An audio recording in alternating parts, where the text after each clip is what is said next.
In today's video, we are going to check out event booking from joomdonation.com. I have a client who needs to put some events in a calendar, and even though they're not uh, selling, like actually doing booking, I'm wondering if this is be a good solution to offer that to them, but also just use this as a calendar. So we will see what happens from there. Hey there, Joomla fans. Tim Davis here. I'm a Joomla fan too. Thanks for tuning in to Watch Me Work live stream number 319 here on the Basic Joomla channel, where I show you my favorite extensions, tools, and tips for building and maintaining Joomla sites. How to work on Joomla sites, build them, maintain them, do all the stuff if you're looking to hire someone short-term or long-term, or just to get you out of a spot. Send me an email, tim@cybersalt.com, and let's talk. Today's video is brought to you by our channel sponsor, MySites.guru. Do you have a Joomla site? Of course you do. Head on over to MySites.guru, get a free site audit for it, and while you're there, check out all the tools and information that will save you time and money managing one or multiple Joomla sites. Okay, so hello in chat to Bjorn and Mary, Ivor, to Julie, and also to Derek. He can't stay for long, but he thinks it looks like fun. There you go. Yes, and the winding road. Let me just turn off my camera here, and I will explain why I picked this picture here. Which one is this? That one there. Yeah, when I was in Ontario a couple of weeks ago, I ended up going for a ride with my brother-in-law in his pickup truck.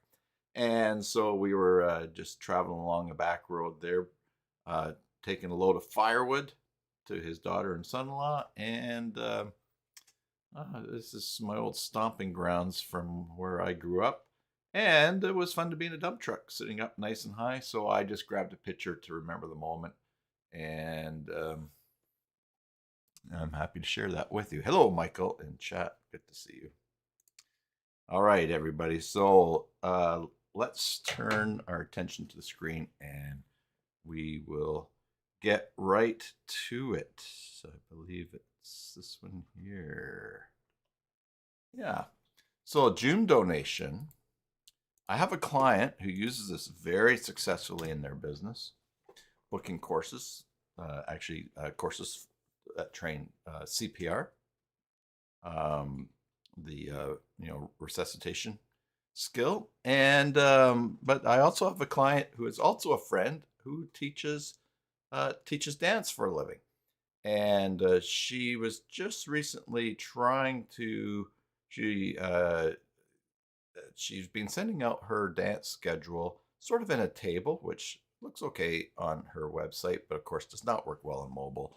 And I told her I had an idea that this might work for her, and I've been meaning to make a video and look at it. So since you're going to watch me work today, that's what we'll do. We will take a look at it. I like Joom donation extensions. They're really good. They're well laid out, and they have lots of features, and they're consistent and stable. So that is really good.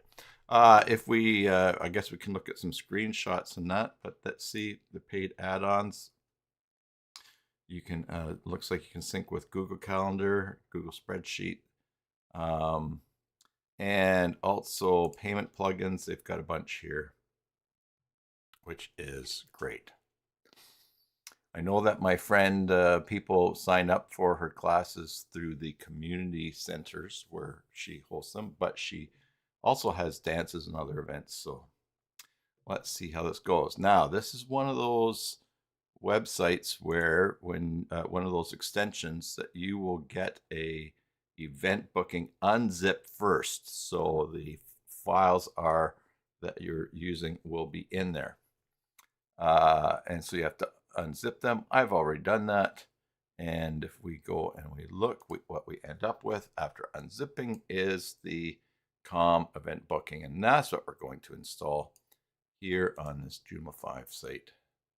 And we're kind of in dark mode. This again, I need to get rid of some of what we've done here. I really beat this site up. So I think there's a few things I need off of it that we've done on live streams, but we shall see. All right, so we're going to go to System, install extensions. I'm going to go up to the folder, sorry, which I've already extracted it, and I'm just going to grab com event booking, and we will drop it in there. And I'm doing this on a Joomla 5 site because that's what her site is in. Mary says she uses this on a number of sites, very versatile, and support is excellent. That's good to know. Yeah, they do have good support. Mary, am I barking up the wrong tree here? But is there a use for this to just use it as a calendar without people having to book? That's what kind of looking for here.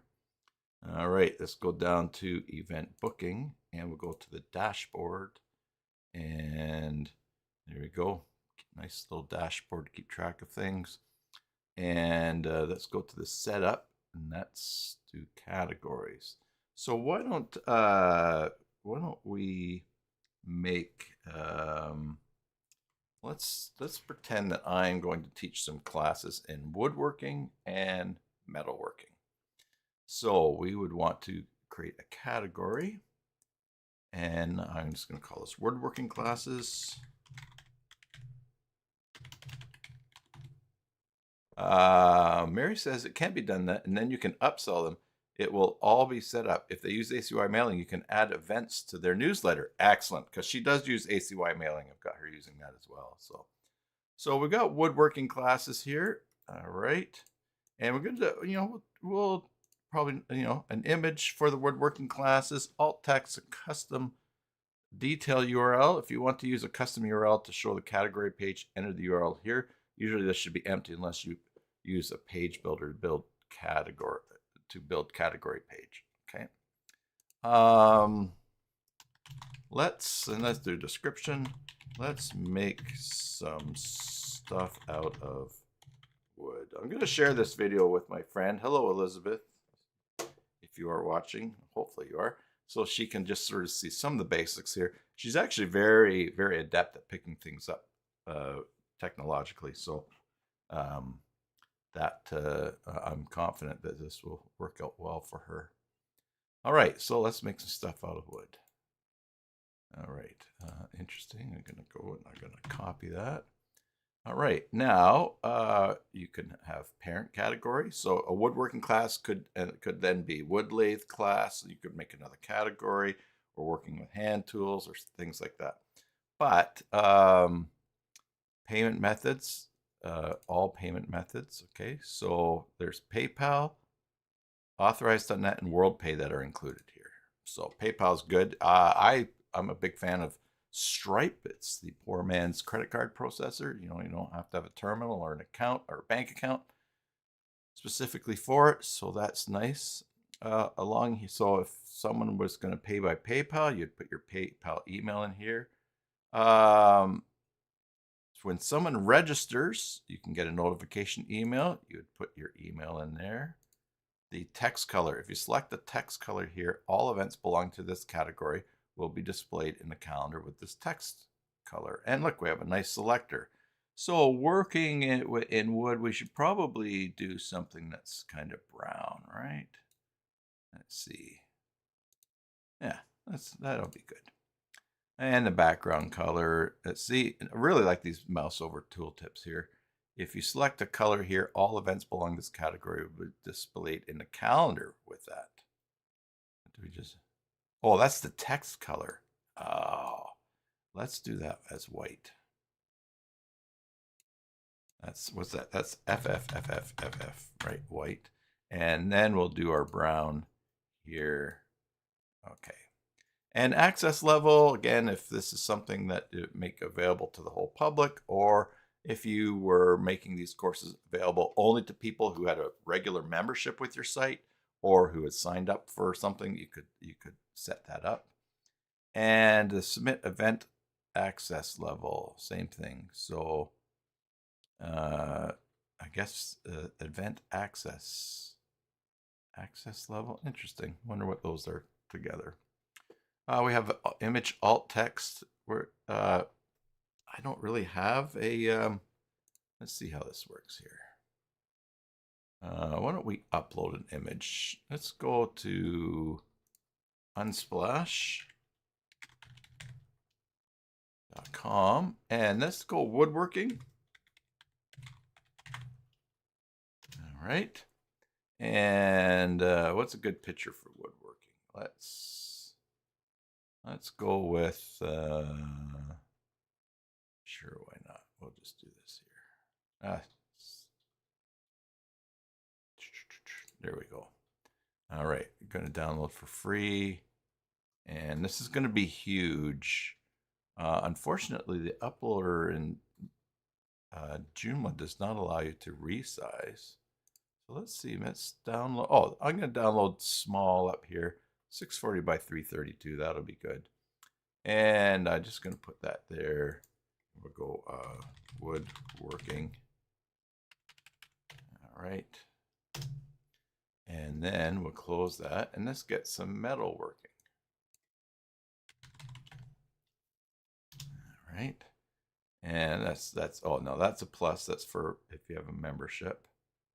Let's get something that's a bit more kind of colorful here. What do we? It doesn't really matter really, but because we're just playing around here. Let's do metalworking. We'll do the grinder here. Is that a download 640, and we will go metalworking. Okay. All right, so now we're back here. I'm just going to upload them right here. It looks like they've got some images. Oh, they already have a tree of things set up here. Nice. So why don't we just put this, double click on there, and we'll put it in the categories. And we'll upload, and I've got these in delete, and they should show up at the top once my computer can process them. I got a lot in that folder. I really need to clear it out. So there's metalworking. Open, and that's also upload. I'm going to type woodworking or wood, and there it is there. Open. And our picture for woodworking, we will select that. Oh, yeah, we'll select that. And did it actually go in there? Maybe better try that again. Categories, woodworking. What did I miss here?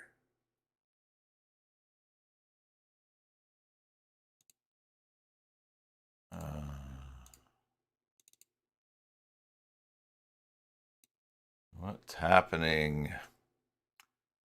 What am I doing wrong here? Oh, there we go. Select the image. There we go. Good. And where there's some SEO, we can put some image alt text in there. Woodworking class table. Woodworking class table. All right. Metadata, this is where we put in a browser page title or the page heading. Meta description for AI. That's great. Julie says she heard Stripe is very good, but it doesn't work. Oh, it doesn't work in South Africa. Oh, that's too bad. It's interesting. And messages. Oh, if you get an email saying, hey, someone has signed up, you can type a message here. That will be the subject. And then, user email, admin email, user email. If someone signs up, there we go. You can send something to them saying, yeah, you've signed up for this. And there's a bunch of tags that you can put in there, and you can make an email. And you can also set this up, user email, body, offline payment. So if someone signs up, they get an email and they select offline payment, say, thanks for registering. You can pay at the door, or you can mail a check or whatever. So these are just different things that you can set up. And then a thank you message once someone has registered, or if they get offline, that their registration has been approved. So lots of things to set up, and this is very much something to do if you're actually selling things. So this is a reminder. Now I think if we go to extensions, events booking, and go to documentation, there's quite a bit of documentation here. Mary says there are all default email messages. This would be for messages unique to that category. Okay, so if you don't put something in that category, whoops. If you don't put something in here, you'll get the default messages that are already set up. And as we're just looking here, look at this. We've got a lot of explanation and support that you can look at. Cancel registrations and what happens when you cancel registration, email tags, nothing on that. Oh, common tags, there you go. Tags that you can put in emails. So that's good. Notice that you've got events booking support document here. Cool. All right. Well, we have created this category. And so now why don't we just do new, and I'm just going to go here and we'll go metalworking.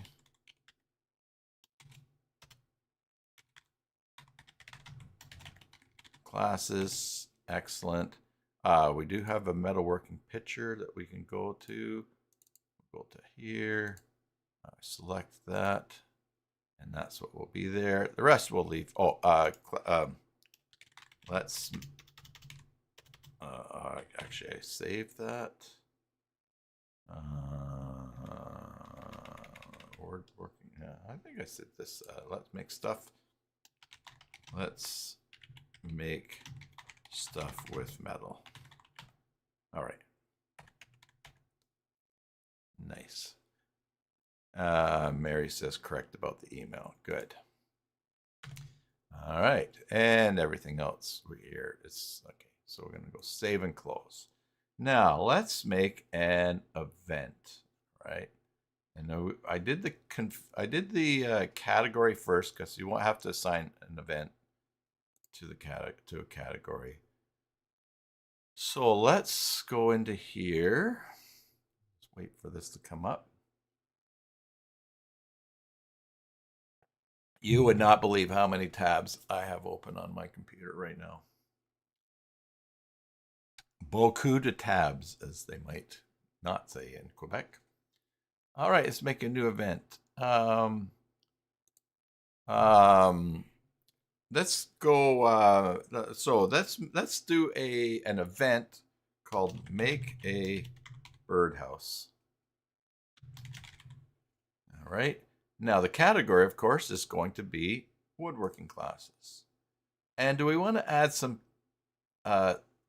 other categories to it?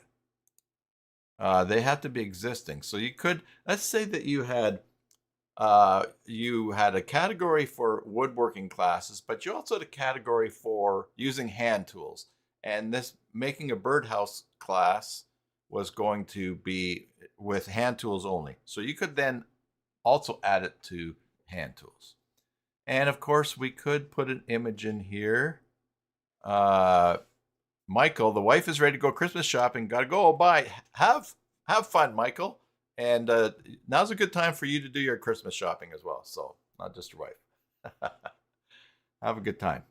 All right. Why don't we just very quickly go up to here, and we'll get one more picture. Birdhouse.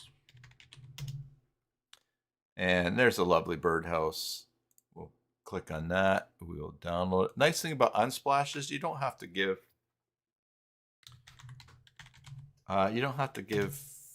credit to the people that put the pictures up here. So, you don't have to. It's a nice thing to do, but you could put credit in there. It's also a great way for them to advertise their work. I don't really totally understand that side of the business, but that's all right. We'll go select, and now we've got categories, galleries, speakers, sponsors.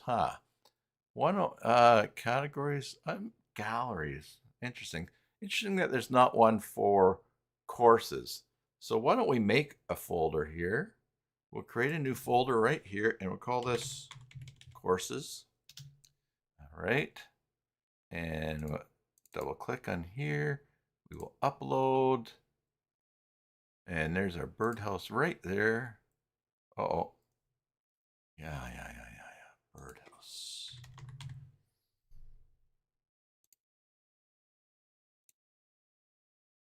There's our birdhouse picture, and we will select.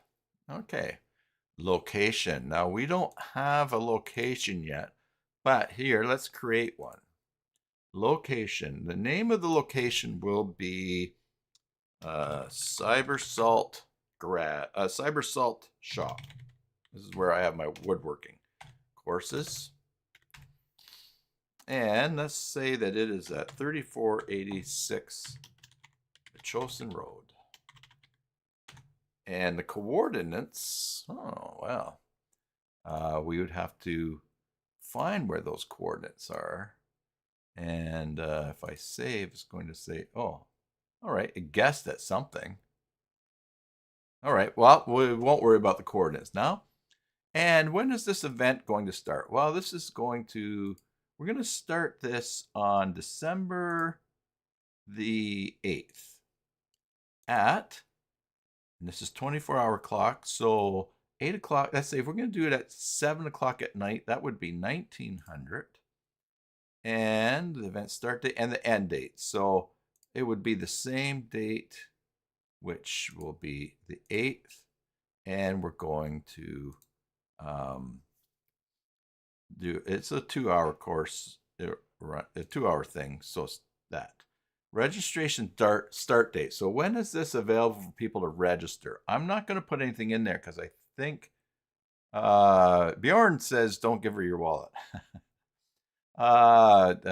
For Michael there. Cutoff date. The price, we're going to leave that at 0. Event capacity, leave it empty for unlimited. Registration type. Oh, disable registration. Great. So this is just going to advertise, I think. Okay. So, attachment.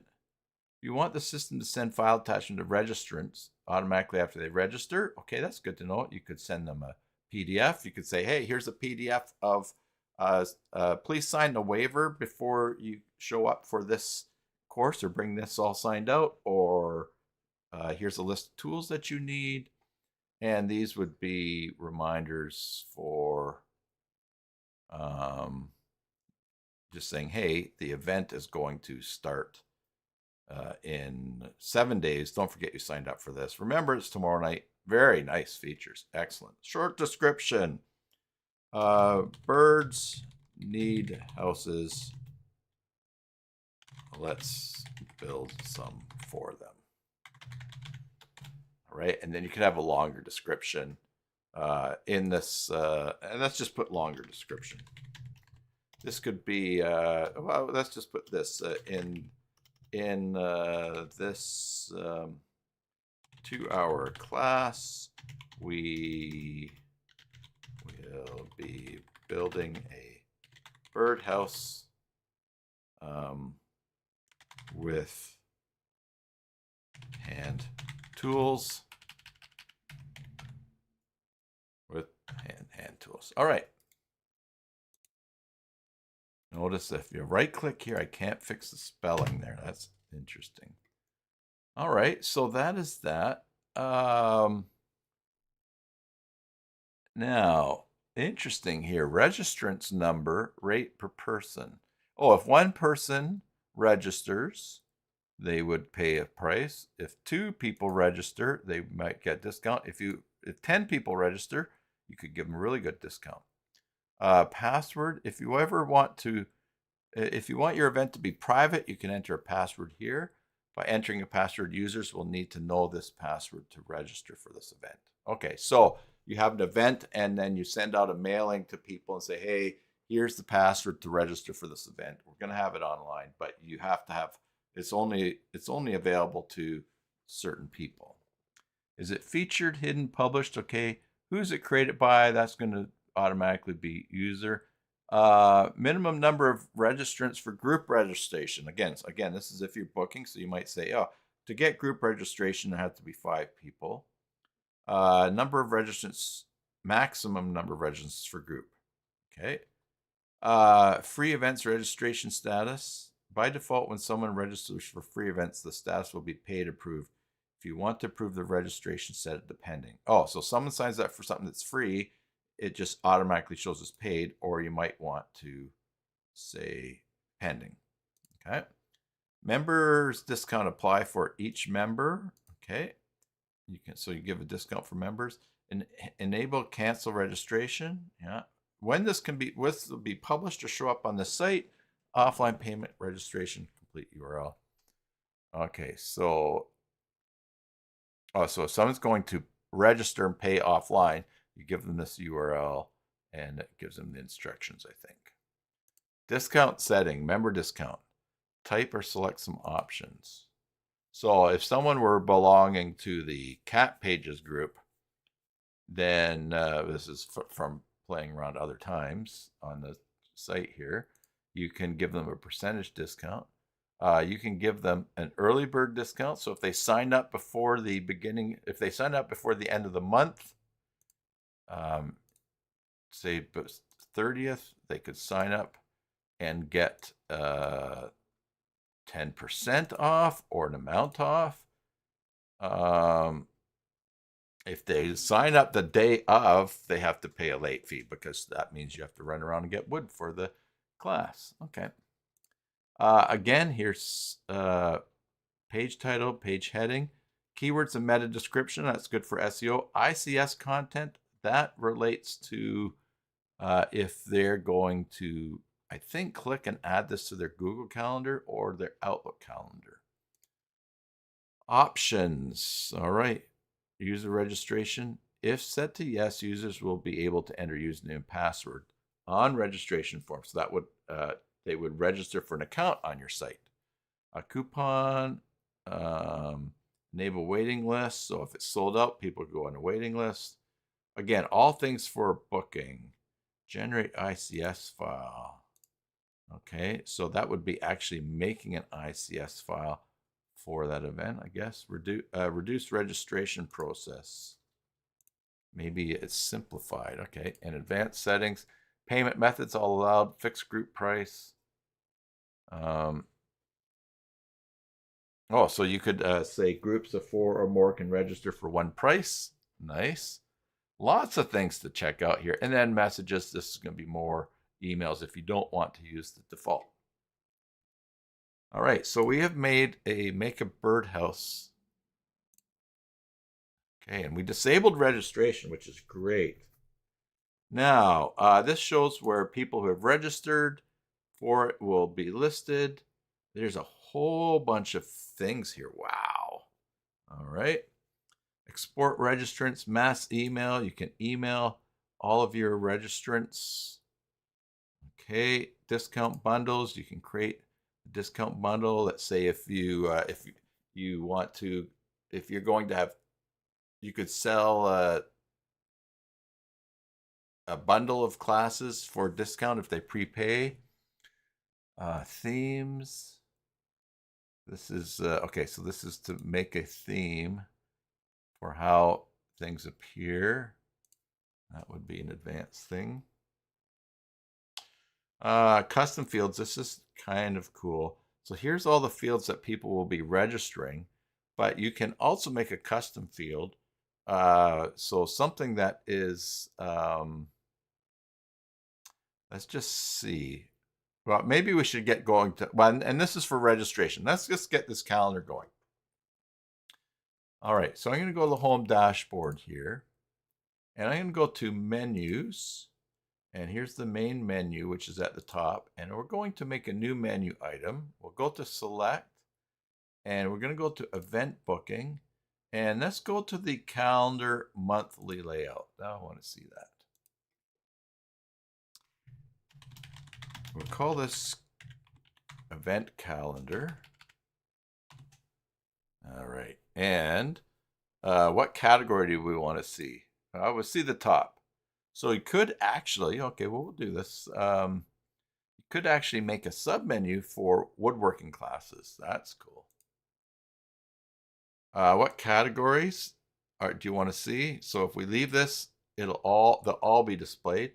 But here again, we could display only woodworking classes, or you could exclude locations. All right, you can just, so you can make a link very precisely to certain things. So for instance, you could make this event calendar at the Cyber Salt shop, and show only things at that location, or by a certain user. So for instance, if you have people that are creating events and putting them on your site, you could create a calendar that shows only theirs. TJ Barlow, hello to you. Thanks for coming on. I think, TJ, I got an email from you earlier saying you'd like to make a live stream. So I am a bit behind on my emails. I still think that I have under 100, although I have not looked today. Let me just look off screen here. I will tell everyone because I'm still trying to get my inbox. What have I got here? 104. All right. Oh, there's two, right? 102. But a lot. I've got one client that has sent me a lot of notes and work. So, okay. All right. So we're gonna save this event calendar menu item. Go to the top here, and I put it in the main menu, which on this template is at the side. So let's go event calendar, and we get this lovely calendar. And of course, the birdhouse event is in December. So let's just click this arrow here. And it was December 5th, but it's not showing. All right. Let's just see. Calendar, monthly event. Oh, it isn't published. Oh, did I not publish it? Well, that would help, wouldn't it? So let's go to events. You are right. I did not publish it. Good to know. So when you make a new event, you have to choose to publish it, which makes sense. So you don't end up something unpublished or selling things. Now we'll refresh. And there we go. Make a birdhouse. And when we click on that, it takes us to the event. Make a birdhouse. And this to our class, we'll be building a birdhouse. I think my friend's really going to like this. Capacity unlimited, individual price free. Okay, so that's all right. So I know, and the location, Cybersalt Shop, and I'll click here. Oh, look at that! I put my address in, and it actually showed where I live. How close did it get? Almost. Just down the hill from my house. This is actually my house right here. But it does have us. It's good to know what 3486 is, that whole section, and what something. All right. Excellent. Now, capacity unlimited, individual price free. Okay. All right. Couple things now. So I know that she would not want it to be free. She wants this to be a schedule. So let's go to make a birdhouse. And disable registration. The visibility of those things is done in the overall configuration. Okay. So overall configuration would be here. Okay, so we're going to go up to options. No. We're going to go to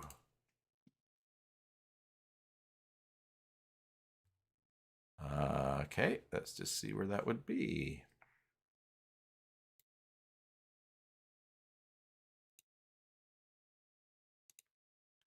Would it be in here? Advanced settings, payment methods, administration, com event, view configuration. All right, let me just see if I can copy that. And let's just put that right in, since you were very nice to give it to me.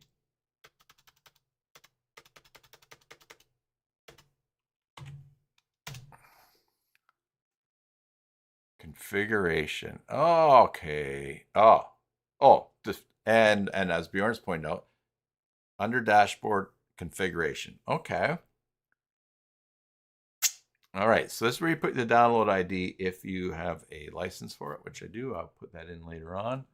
I'm just going to install this on her site and point her to this live stream, and then she can start to play around with it. All right. So, wow. Look at all of the things that we have here. Events for commenting. All right. It's probably going to be in here. Show upcoming events until the end of the day. Okay. So Mary says so many tabs and options, and if there isn't a configuration you need, there's probably a plugin. All right, so we let's try this. F3 price must be price somewhere, right? Let's see. Oh, show price including tax. Show billing step for free events. All right, no.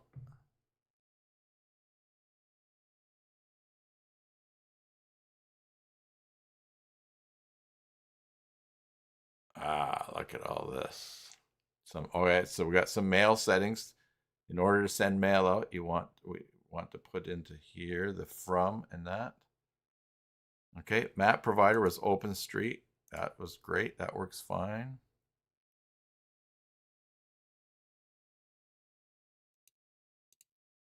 Okay.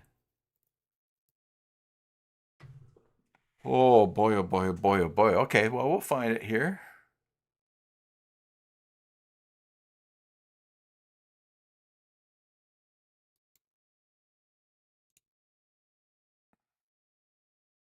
Themes tab, show price for free event. Okay, thank you. Themes tab, default theme.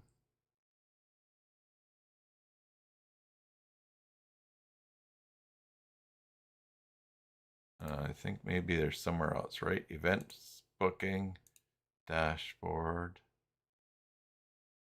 configuration. Is there, themes tab here. Okay, gotcha. Thank you. The default theme, okay. Calendar start on Sunday. Week view. Show empty category. Show number of events. Show image event on detail page. Okay. This is definitely going to be the place where it is. If we got price. Oh, they got price in 3 places. Show price in table layout. And show price for free event. No. And there we go. And capacity. All right. Event. Okay. And then let's look up here for capacity. Show event capacity. Oh, and it was right under. Okay. Yeah. All right. So no. Save. All right. All right. So here's our make a birdhouse. There's our picture here. Yeah. Event date. And that is good. So then we can always go to the calendar. Oh my goodness. I got calendar. And again, there is our make a birdhouse. Okay. Now, I wonder, is there I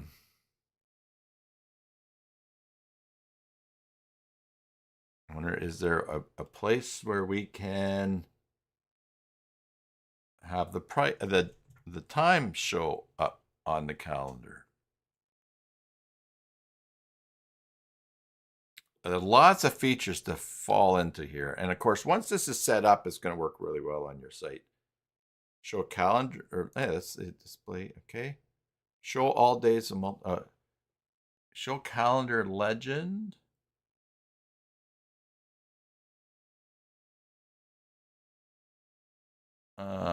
Activate daily view. I'm going to say yes to that. Hey, show the event thumb. That might be fun. And we'll refresh. Oh, look at that. Isn't that nice little picture? Ah. Now, if you have a lot of events on different days, it could probably get jumbled. Let's make a, all right, let's see here.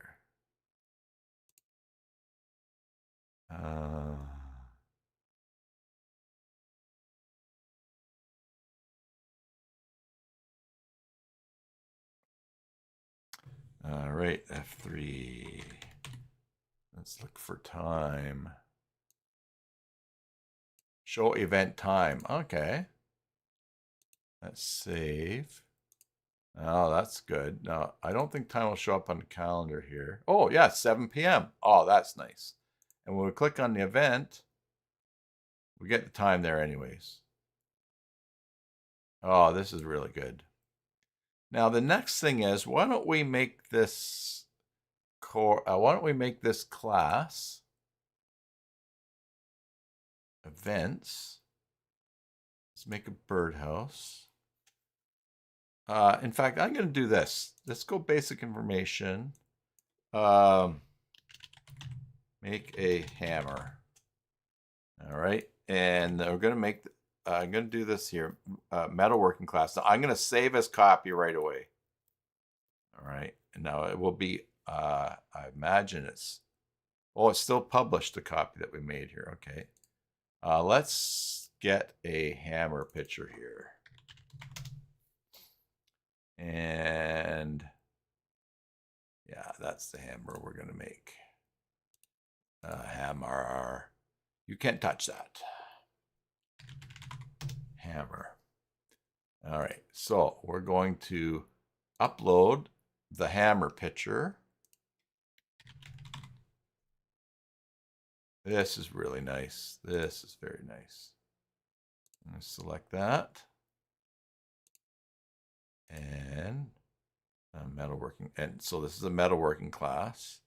I'm going to do it the same date at the same time. I want to see how the calendar. Let's make a hammer.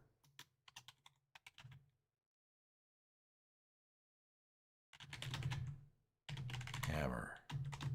It's hammer time. All right. We will, in this 2-hour class, we will be making a hammer. We will be making a hammer. Okay. Now,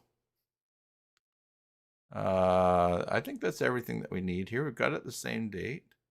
Why don't we make the hammer class an extra half hour? All right, discount setting. Okay, make a hammer, da, da, da, da. It did stay published when we made a copy, so remember that.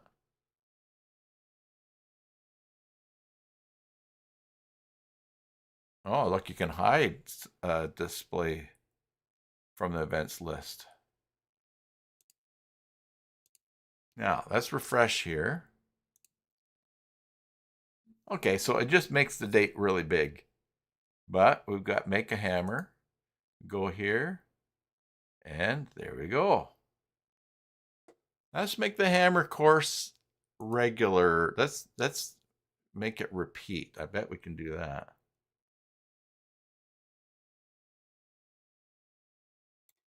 Are we able to do that? Can we make a course?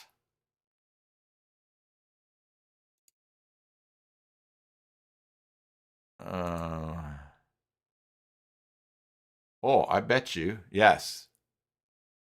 You can only do repeat when you first make the event. Okay. All right. So I can't do this here. Okay, that's a good thing to know. Because there, now here, I'm going to make this 2 weeks.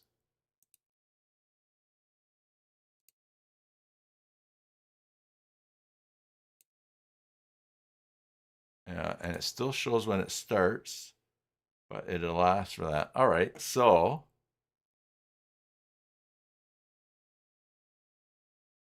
and you think you might have to set it up to do it in the main location. All right, well, let's look. So we will close this. All right, so let's first of all set this date back to one thing here. Okay.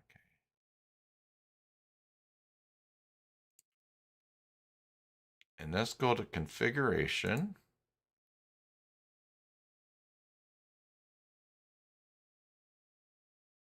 Show all days of multiple day events in calendar. Oh, that's interesting. I think we might.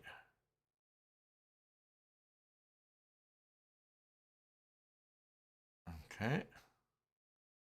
Show empty categories, event.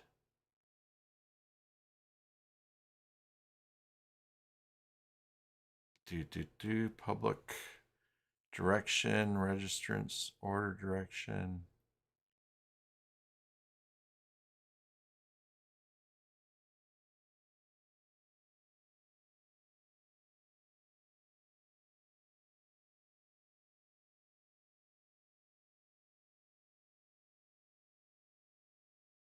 Or PDF, invoice, tickets.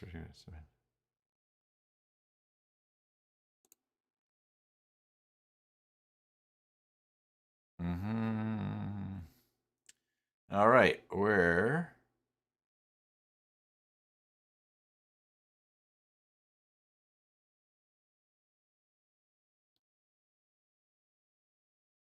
let's go FDREPEAT.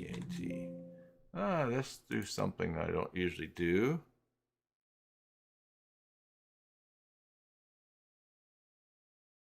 Go to the extensions configuration settings, enable the recurring event feature. Thank you, Mary. So I think we go to the extensions configuration settings, recurring event. Oh, there we go. Recurring events. Activate recurring events. Okay.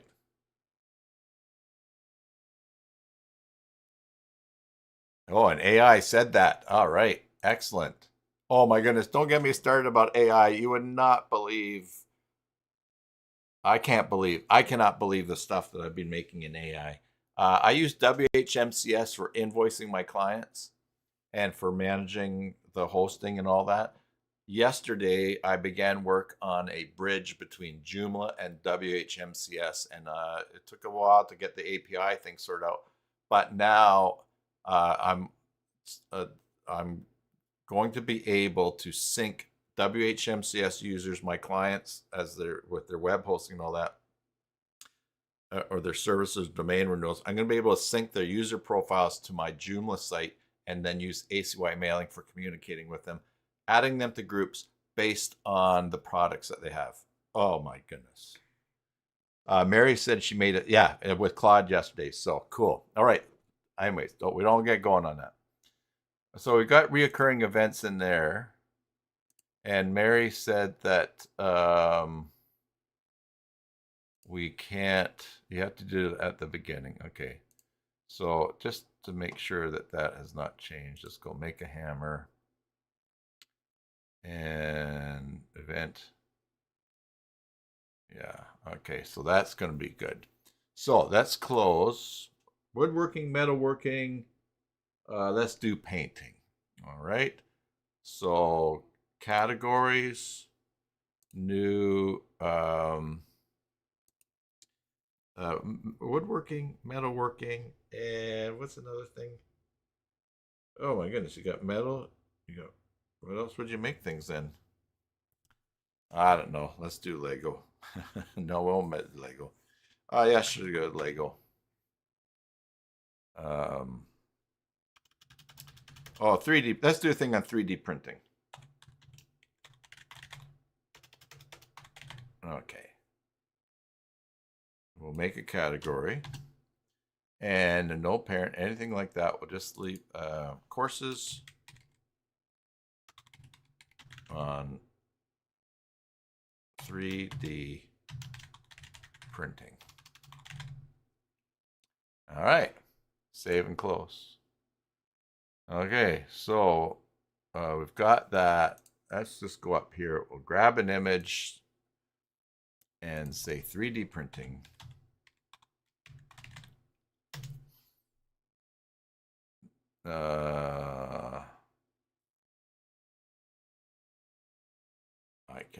I like this. Oh, here's a nice image right here. 3D printing, download free. And we'll go 3D printing. And that's good. We'll go back to here. Let's go back to our 3D printing. And we will select. This is a category. So we upload. We'll go 3D. Nice. And it's uploaded there now. Select. And it's there. Excellent. Save and close. Now we're going to make a new class, a new event. And it is going to be new 3D print what will we do? Let's make a vase. Okay.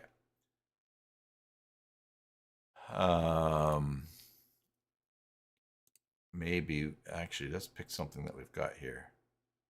3D print a Yoda. And let's do a funny shape here. Wrong image in 3D printing category, did I? Uh-oh. Download free 3D Yoda. All right, we're going to go 3D Yoda. What did I do wrong here? All right, first of all, let's do this. 3D printing. And we're going to go to courses. And we will upload. And we're going to go 3D. 3D, we're going to 3D print a toy. A Toyota.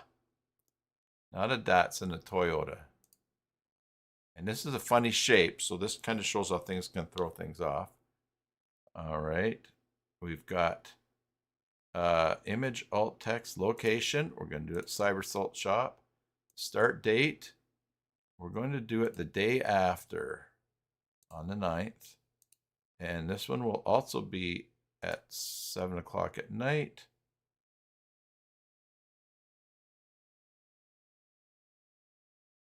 And we just want to, before we save this, make sure that we actually are setting it to repeat. Okay, so the event date.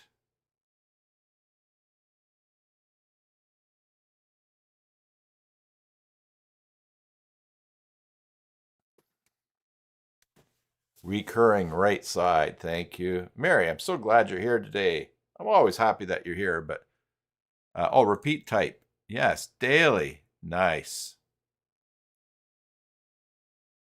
And the event date. Okay, so daily, no, weekly on, I think I picked Tuesday. Repeat until, let's make it a 3-week course, 9, 16, and 23. Then you can give your Toyota away for Christmas. Repeat until there. Repeat count.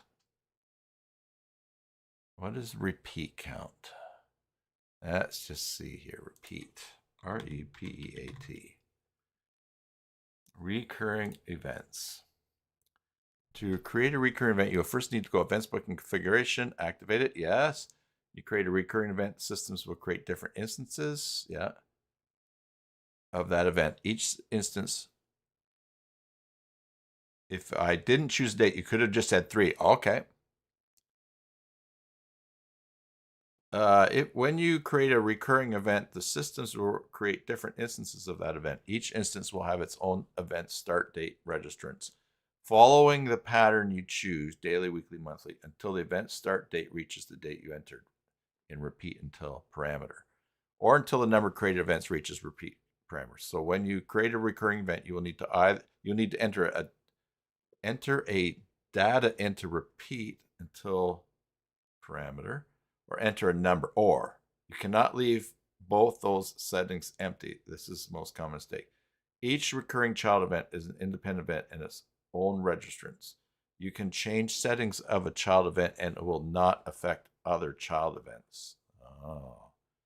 All right, now we're going to get into something a bit complex. So I've got this repeat weekly on Tuesdays until, let's say 3. I said 3. All right. What did it say that you can't keep both? You need to enter a repeat until and enter a repeat counter parameter. You cannot leave both these settings empty. Can't leave both empty. What about just one? All right, so we're going to meet weekly every Tuesday until the 23rd. I'm going to leave this empty. Let's see what happens. The event date, let's end this on, do I have to put an end date in here? Okay, it's Tuesday at 2100. Save. Now, if we go back to the calendar,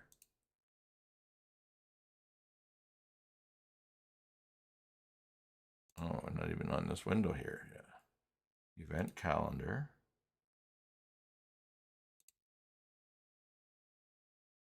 Okay, so we have, oh, I bet you I didn't publish that event, right? I recognize that feeling.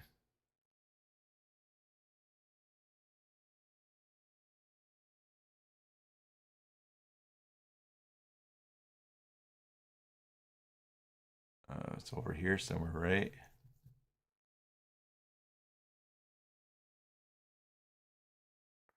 Right-hand side.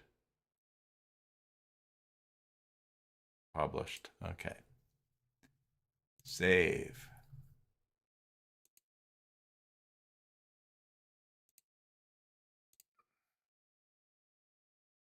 All right, so we've got 3D print a vase, but it's only showing once. All right, let's go into here.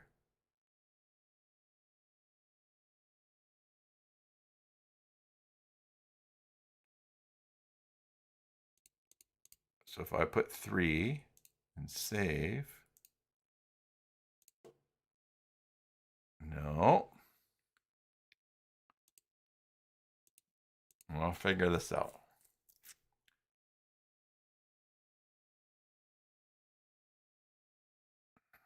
Update child events.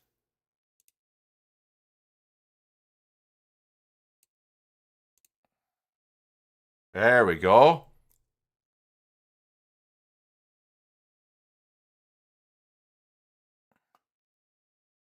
Yes. Well, that's a good point, Mary, because now what it's doing is it has created child events. This is the parent, child, and child. So what I did there was, in the parent event,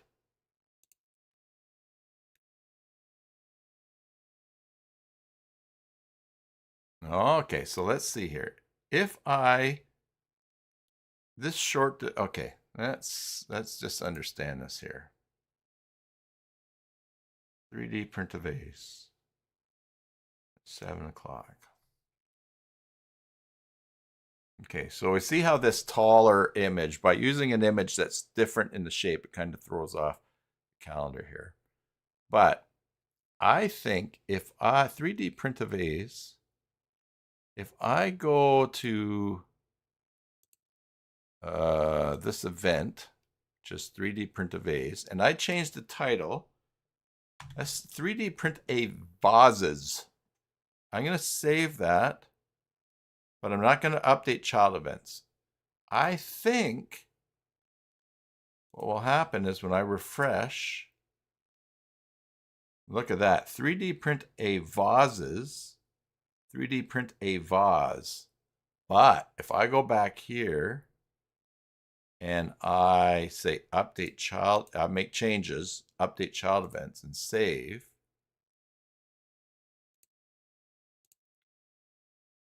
look at that, it changed everything there. So that's good to know, because basically what you can do is this. Let's go to the event manager.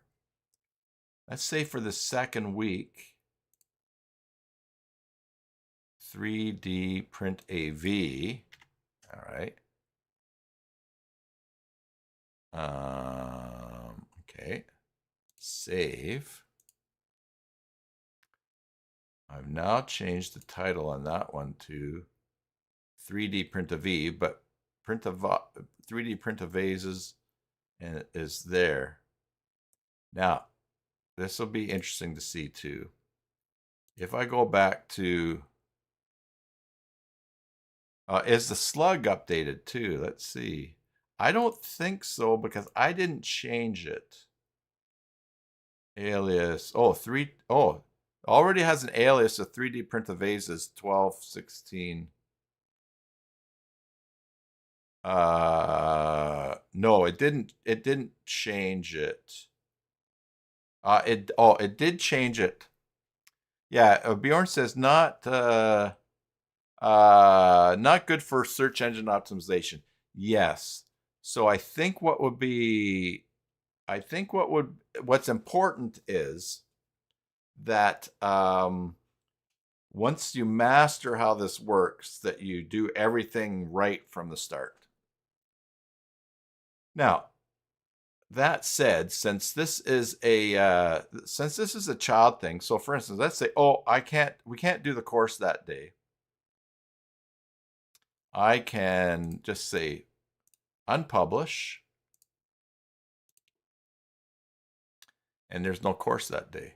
So you can change little things along the way. Or yeah, so then you get into the intricacies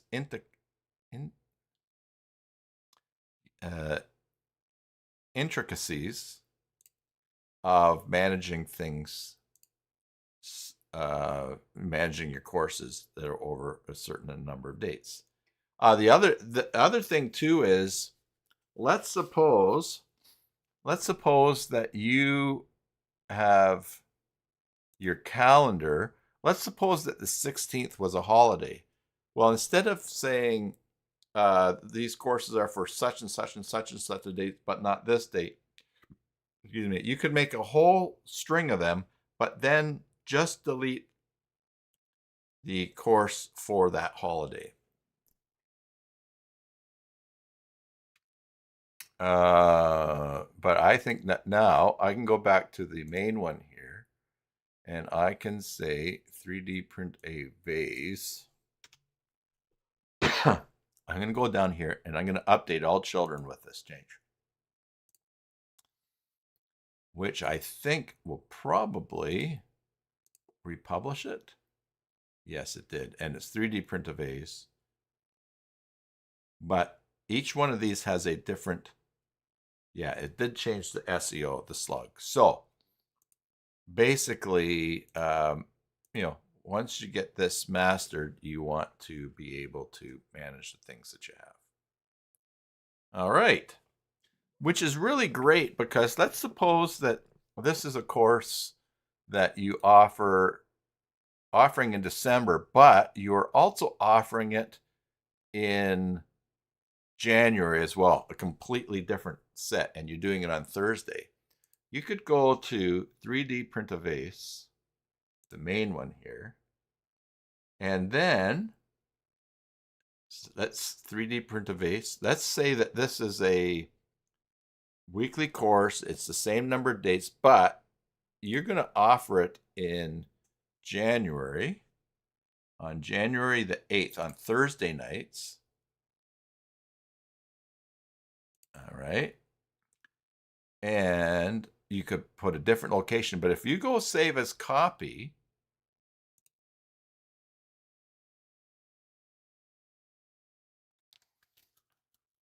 I think if we go to January, oh, it made them on January on Tuesday. What did we do here? There was a, did I miss something that says batch update?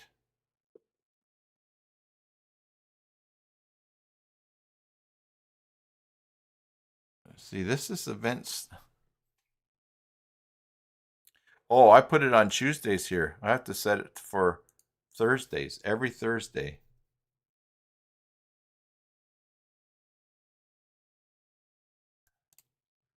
Okay. You said yes on courses. All right.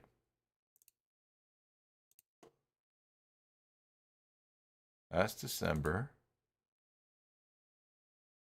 Oh, but yes, I just changed that to Thursday. But guess what I didn't do? I did not update the child events. So I'll save that. We'll refresh. And now 3D Print a Vase is available on, oh, and look, it put a 2 in when I made a copy because I didn't change the name. All right, so do this. And I'm gonna, okay, save.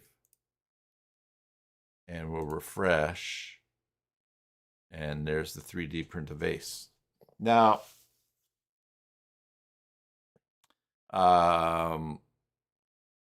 yeah, again, how this applies, obviously, if this is an event, a 3-day event to print a vase, how to do it, you can't have people just showing up in the second one.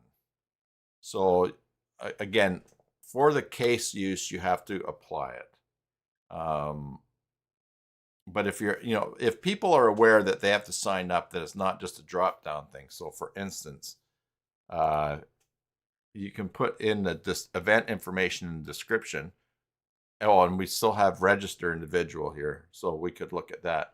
But you would maybe say something, call such and such a number to register for this course. And you put in all your particulars. For instance, registration is closed after the second week. All right. Yeah, and then we did that.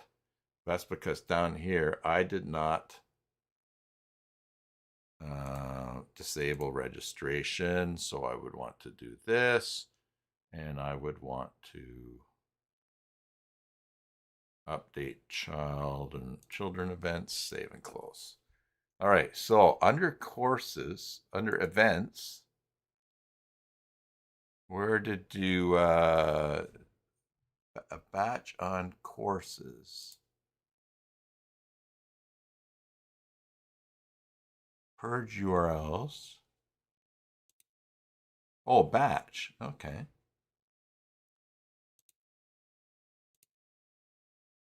Oh, okay. Set access level, registration access level. Okay, so that's just a change. That's just like the batch in Joomla. It's not batch changing these here.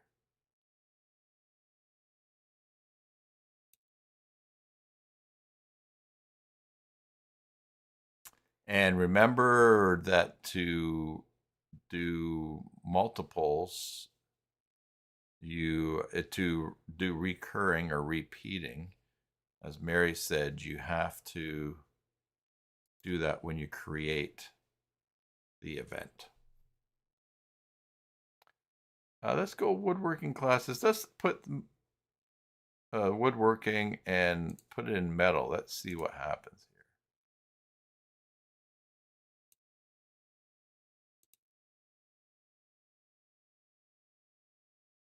here. Nothing in November. There's that. Okay. Oh, now what have we got at the bottom here? 3D printing. We click that. Oh, there you go. Here's a list of the classes for 3D printing. Oh, and I don't have registration turned off for that. Can't you just disable registrations on the child's? Oh, I see what you're saying. Yeah. Yeah, if someone was registering for the one, yeah, that's a good idea, Ivor. And this is what you would do. You would do this. You would go close. All right, so let's do this. Let's go to our first 3D print a vase. We would disable registration. And we would do it on all the children. Save. Then you could enable registration, individual registration. And then when you get back here, refresh, you've got registration here for this first one, and then no one can register. So that's interesting. You can do that. Now, if you register an individual, they go first name, last name, organization, yeah. All right, and a comment. Now, let's take a look just at some of the options here, because if we go to close and we go to custom fields, let's make a custom field and we'll type or we can put a custom field, wow, in any of these. All right, so for instance, look, we could do 3D printing. It would be all events. You can select certain events that this, oh wow, this works for. So we're going to make a custom field for the 3D printing and the registration, display in both group form or individual. So we'll say individual registration form. Is it required? Yeah, we'll say yes. And have you made a Toyota before? All right. Oh, there's a whole bunch of stuff that we can do here. The field type is text. Oh, or they can enter their email. Let's do radio buttons. And so value would be yes, no, fee values, did filter payment all? I don't know. Let's just give this, oh, enter a name. Toyota.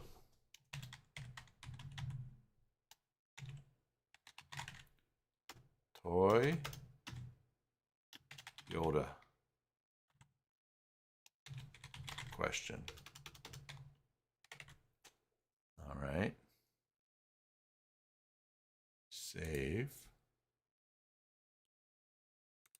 Enter title.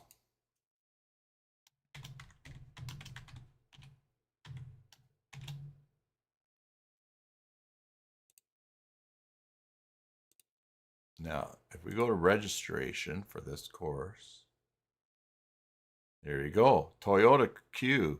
Have you made a Toyota before? Yes, and it's required.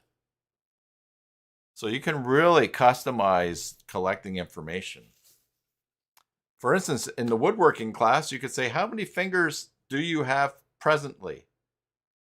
You know, because then if someone loses, you know, someone can't say afterwards, hey, I lost a finger in your class. Oh, no, no, no. You said you had 10 fingers before. Or you had 9 fingers before.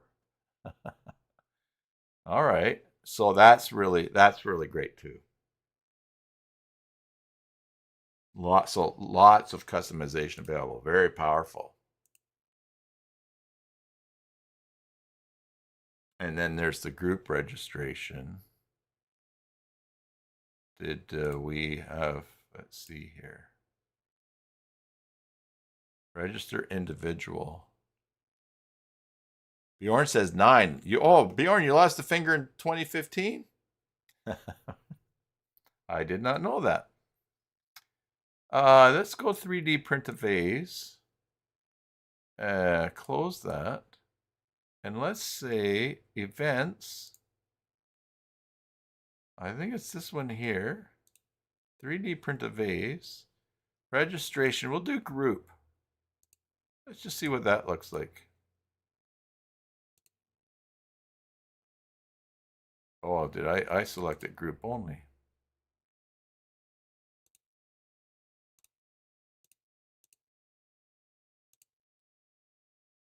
Register group. Nine Finger Man, catchy song title. All right.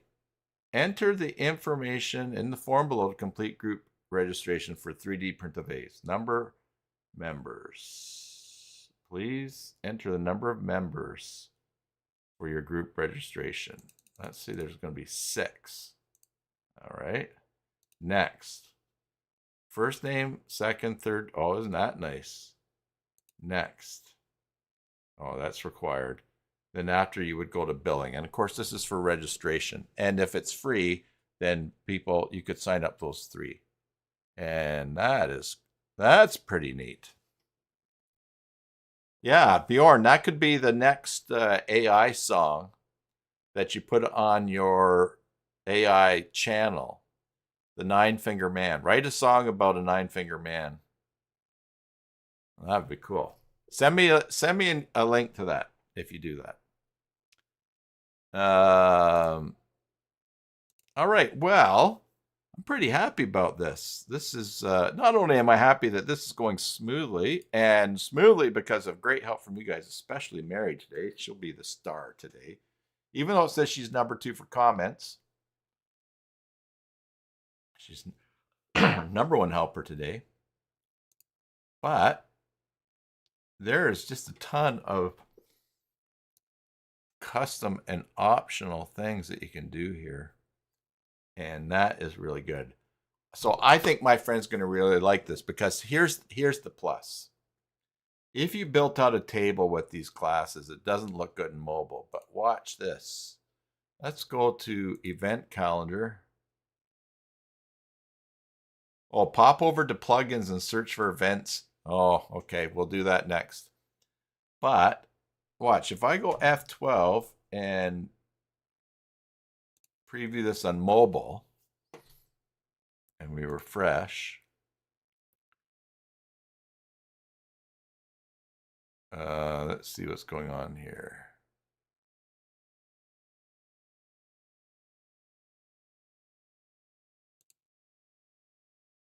There's your event calendar, the monthly view. That's what's happening all in the month. Or if you go weekly view, that's 3D print a vase in week 52, week 51. And if someone's interested in make a birdhouse, there's the event. And look, it's responsive. It's just really nice. It works well in people's things. Location, Cybersalt shop. Where's that? Oh, it's right there. All right, close that. There's your picture. And oh, Open Graph is good out of the box as well. Good to know. Now, of course, this is all stuff that I've got else on that page from jamming on there. But we can click here. Oh, that's not the menu I want, though. That's the top menu. That just has to do, oh, here we go, event calendar. And we go daily view. Let's pick a day. Let's see, hey, what's happening on the 8th? Click go. Oh, make a birdhouse and make a hammer. Yes, Mary's video on CK Template Creator at the beginning is very good. Mary makes great videos. I talked to her if she's going to do a course. I think CK template is one of the first things I would do a course on, and I think she gave me the go ahead.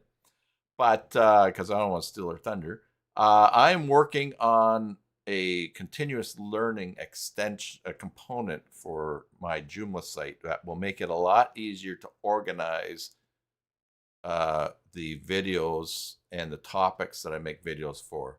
Right now, I'm kind of stuck in that I have clients asking how to do things, and I think that would be a great video. So I want to make it easy to point them to a certain thing. So I think I have some good ideas. We'll see. I'm just kind of working away at that right now. And update on my ankle. I got an x-ray last Friday, and nothing is cracked. Nothing's out of place. Just a very bad sprain. So I actually am taking the next couple of weeks and taking it very easy. I have not been off my property since Sunday, since we got back from church on Sunday. So I am using this as an opportunity to knuckle down and get some organizational things in place so I can then get rid of these constraints so that I can do my business stuff better. All right, so let's go plugins. Oh my goodness. System, plugins, and we're going to go of the type event booking. Oh, event booking. Event booking. Mary says,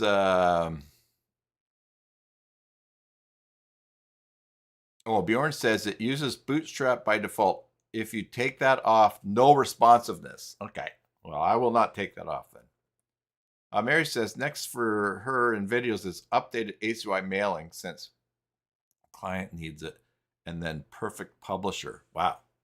Yes. Also, I think if it's okay with people, I would also be able to have this continuous learning as a place to display other videos for the other people have made. So Mary's got one on, so does one on ACY mailing. If it's okay with her, I'll put it in the ACY mailing area. Here's the challenge about, as we know about courses, and maybe I talked about this before. Courses are very certificate focused, right? So you do your training, you do your material, you take a quiz, you get a certificate, and that's done. But a lot of those course programs, once you've done a test, if later on down the road I add 3 questions to that test and 2 units to the learning thing, it's kind of hard for people to they can't go back and cancel their certificate, or it gets confusing. So I'm going to build something where the reward is not the certificate, but rather just points for completing the ongoing learning. And then as I make things, or as things are added, it can go into the place. People will do those ongoing learning things, get points for it, but mostly they'll just be learning. And then can always put a feature there later if they need to say that they've passed the quiz on such and such a date. Joomla's community, so we could put things together for that. All right. And Julie says she hopes my ankle heals quickly. Yes. Actually, it's funny, my ankle's doing not too bad, but my foot, oh my goodness. Not that you guys came here for an organ recital, but yeah, the front of my foot is super sore. Anyways, so look at all these. Oh my goodness. 43 plugins. Zoom app. Oh, are you kidding me? Zoom app. This plugin is used to automatically register attendees for a Zoom webinar or Zoom meetings via Zoom API. Oh my goodness. So you could actually have mind blown already on the first one. Thanks, TJ. Yeah, I do feel a lot better. October 30th, I jumped off the back gate of my brother-in-law's pickup truck. And that's when I did it. That was just before I turned 60 on November the 4th. And that's So little did I know, that's the last time in my life I will jump off of a pickup truck. But look, you can book Zoom meetings on this. I'm going to use this on my site because for my monthly management plan people, I want them to be, I want to have Zoom meetings available for them to talk about Joomla sites. It's one of the things I've been promoting. And so I could actually make this event available only to people who are in the monthly management package. And those people will get added to that access group because they are in that, they have that product in WHMCS, which will sync them in Joomla. Oh my goodness. Julie, maybe a good video will be Akiba admin tools. The time that I helped you with the pro bono site, you showed you how to fix it in PHP my admin. Yeah, there's tons of videos to do, and yeah, if I get this stuff caught up, then I can make them and put them on there, and it'll be easier. It's the refer. So clients too. Anyway, so okay, so events Zoom, events booking waiting list. The plugin is used to display waiting list of an event on a details page. All right, so okay. User profile, ticket types. Oh my goodness, yeah.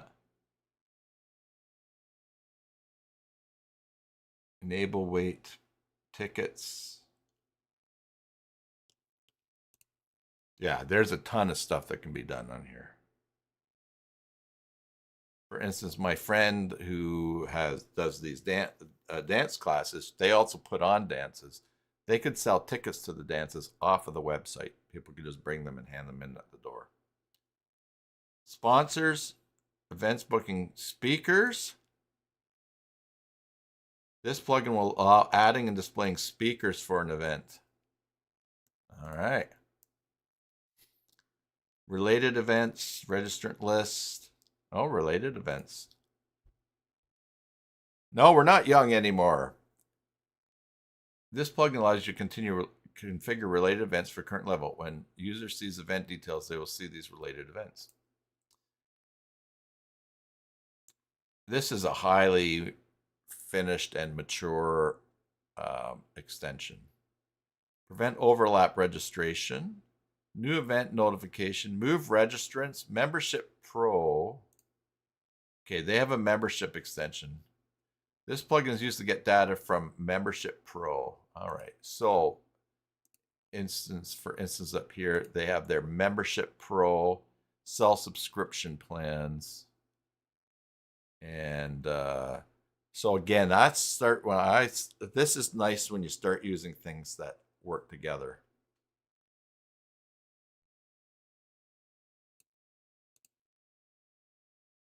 Map, MailChimp, Joomla groups. Oh, what's this?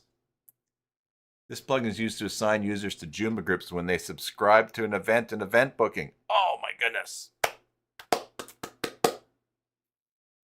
This is what another client needs. Oh my goodness. Oh my goodness. Oh my goodness. Oh, wow. Wow, wow, wow. Wow, this is just great. Joomla is so great. And super affordable, Mary says. Yeah. Group member account, gallery. This plugin allows adding, displaying gallery for an event. So many things here. Easy profile, easy social, event. Hey, did you guys see, is it easy blog that John Dagamore from StoreJ Extensions published a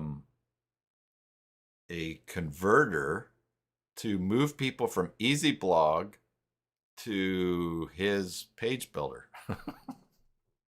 I don't know. I don't know what's up with Easy Blog. I did read that somewhere that they're maybe a little slow in responding on things, or I don't know. So, assign checked-in registrants to user groups.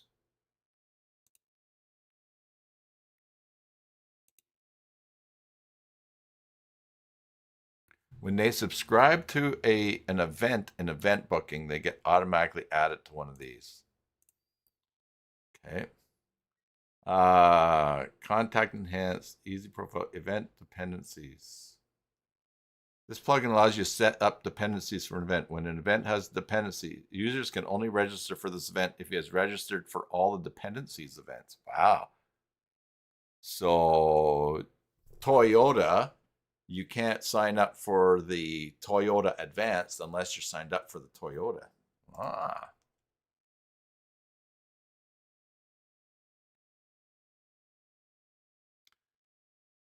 Fees, field generator, gallery, easy, da da da da. Events booking, community builder. That's one. Used to create a community builder account for a user when they register. All right. I'll tell you this about my friend with the dance site too. She had someone build her a WordPress site and then sort of got abandoned to it.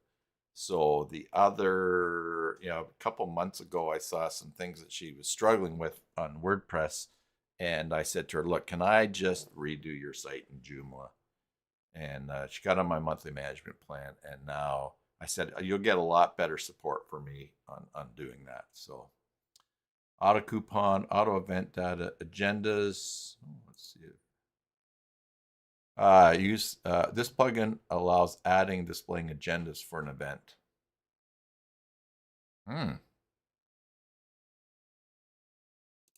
Put a time frame on it for something. And then we've got ACUI mailing.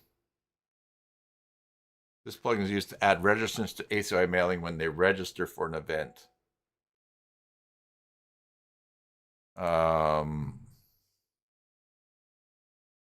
And then default lists, subscribe newsletter field.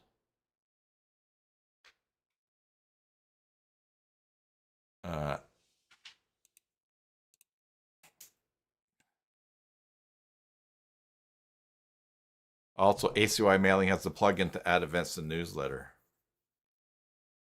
All right, so someone registers, they can be added to a list.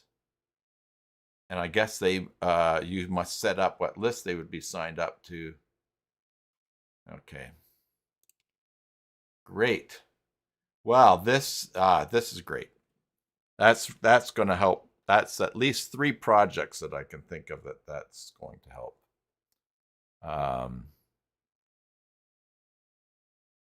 Wonderful, wonderful, wonderful. Okay, make a hammer.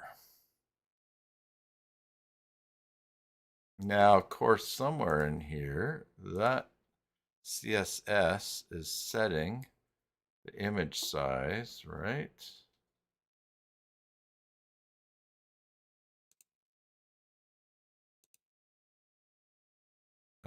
So if we want to change that,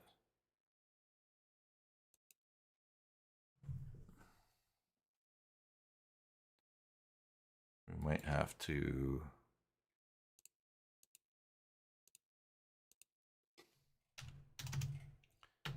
let's just try this. No. Anyways. That's okay. Leave it as it is. Well then. Cool. Configuration. Oh, configuration. All right. Components. Event booking. Configuration. Oh, okay. Probably right. Themes.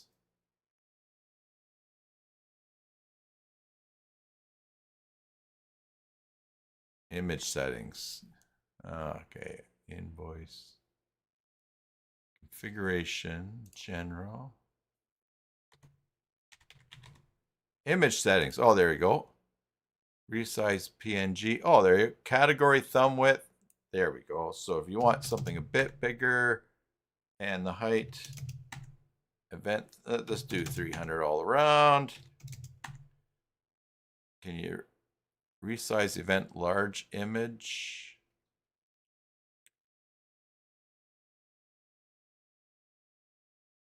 Yeah, okay. Oh, and then the large image. Oh, okay, somewhere else. All right. So I think this is going to be bigger. No. Did I not save it?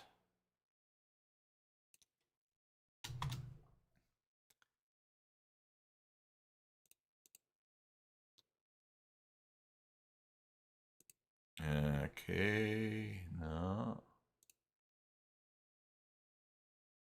Is it in the category? Yeah, what did I change here? I changed the category. Oh, and the event thumb. Resize event large image. Yes. Let's do this 400. I think I just didn't.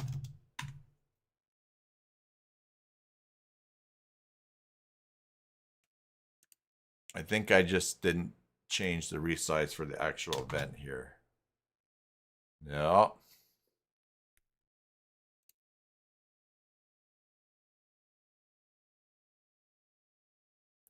I did save.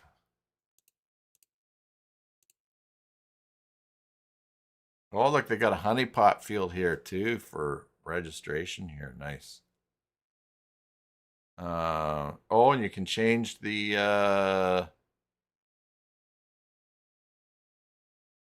what did I just saw that. Oh, default event hour.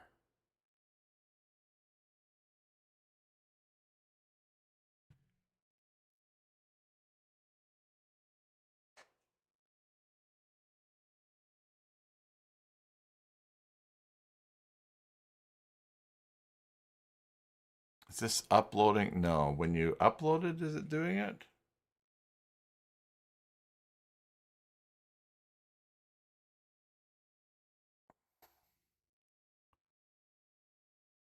That's just max width for uploads.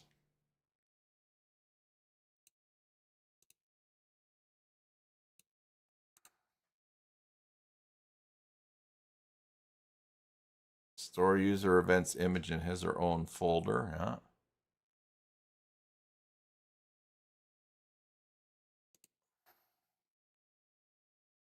Let's see here. System, open new tab.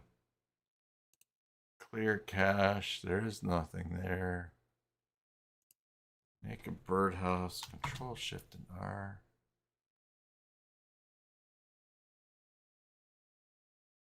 I wonder if there's something in the event.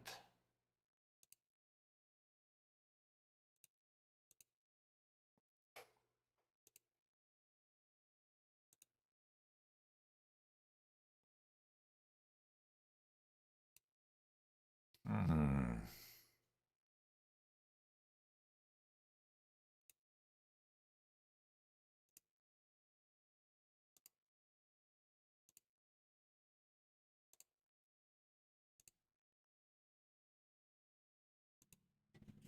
Go make a birdhouse.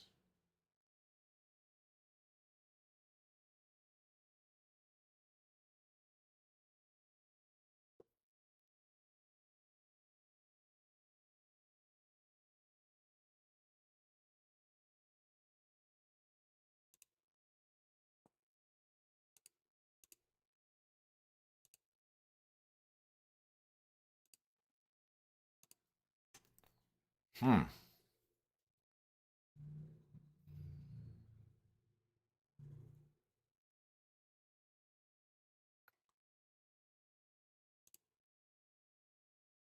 So, configuration, general, image.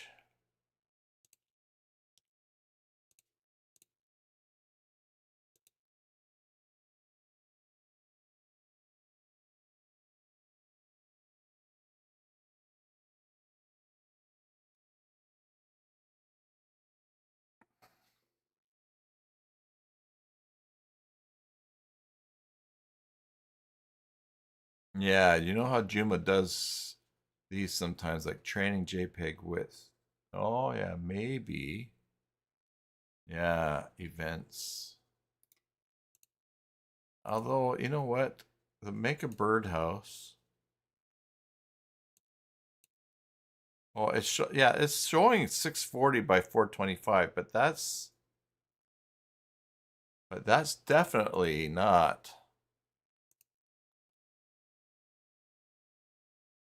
Uh,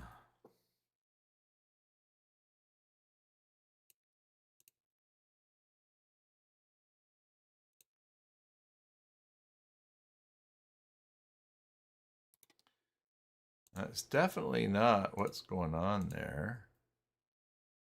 I mean, that image right there is 200 by 133. It's not even well, it's doing the maximum width there.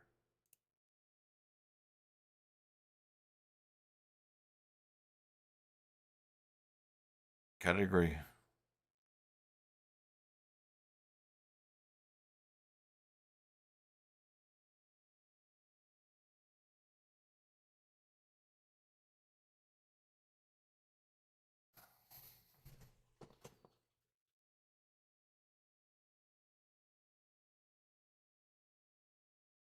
Hmm.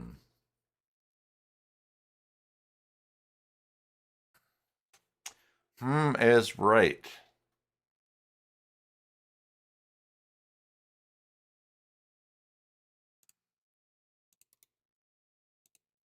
Let me go to an incognito window. No, that's not it. I think we're in the right place to reset that. Unless it's when the thing is created.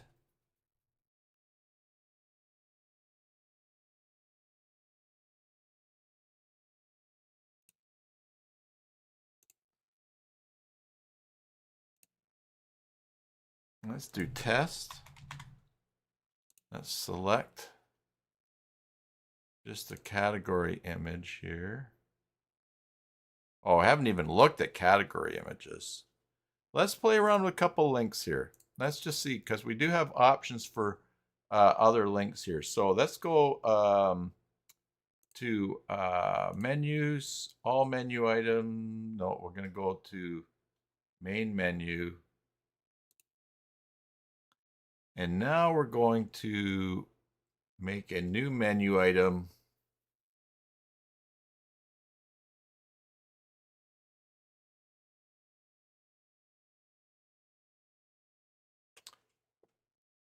All right, the hamsters are turning.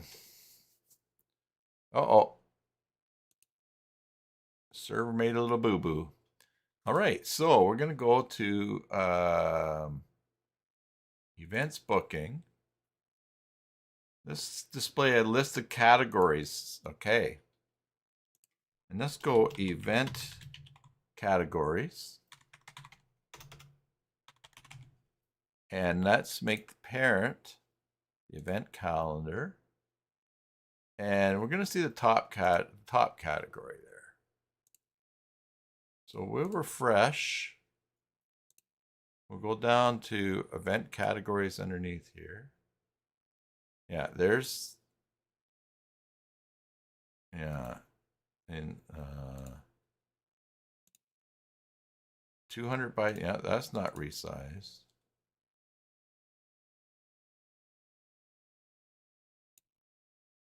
And that's 200, yeah, so that resizing does not seem to be happening.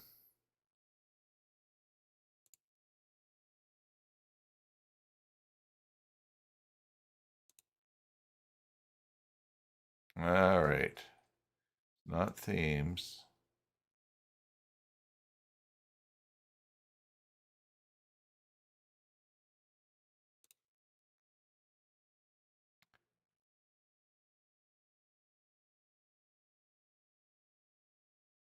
No.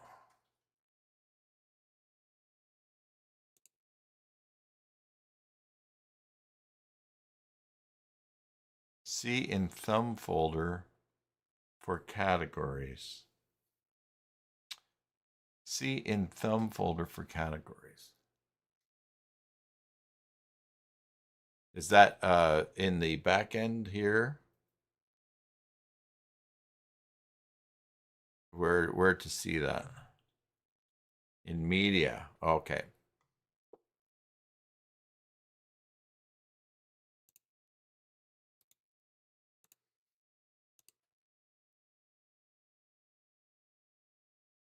Okay, so com event booking.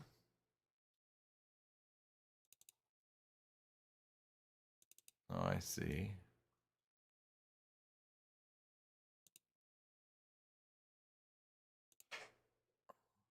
Oh. So you think maybe it's showing the thumb? Okay. Yeah, let's see. Inspect. That is 200 by 133. Delete those. Okay. Yeah, let's try that.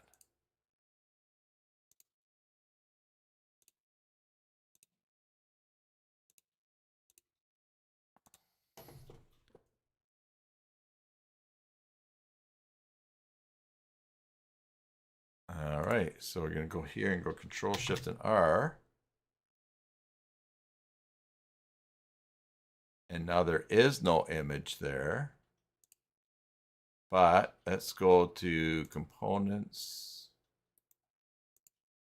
Categories, Woodworking Classes.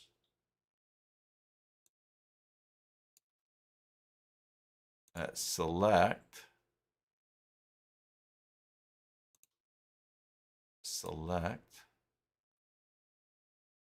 save.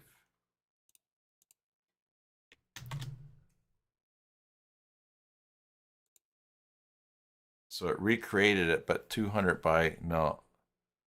Well,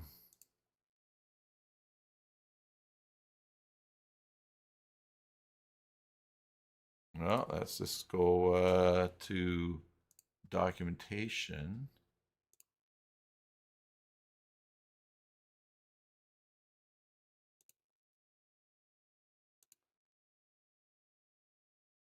Image.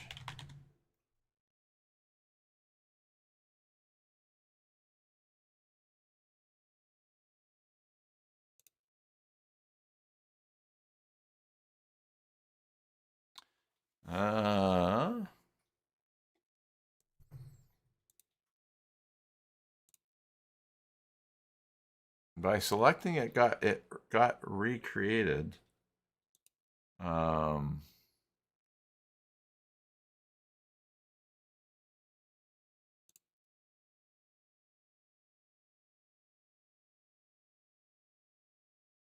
Let's see which image is being displayed here. Open image in new tab. It's the com event booking categories thumb woodworking JPEG. So it is showing that thumb there. I wonder if this is okay. So you're right, Bjorn. It is showing the thumb now. There. But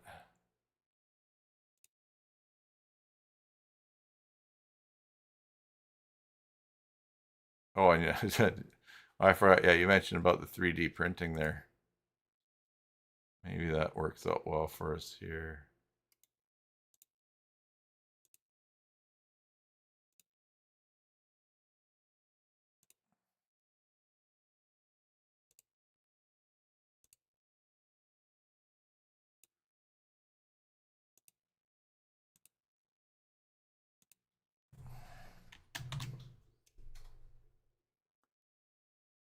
Metalworking category. I guess I never made one for that. This one here, that's $295.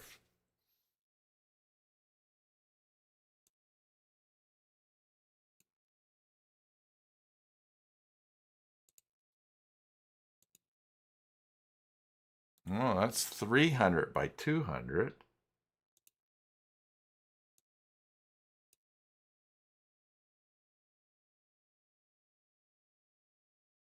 that one's not. Hello, Allison. Good to see you. Allison, have you got snow yet? Allison's back there in Ontario. I know that they were talking about a big, huge low pressure front moving in, and the wind was actually going to lower, I think, the west end of Lake Erie by 50 inches or something like that. But see in config if you can choose image source. Okay, that's a good thing too. So let's go configuration. Go F3 image settings. No snow, but incoming tonight if they're right. Okay.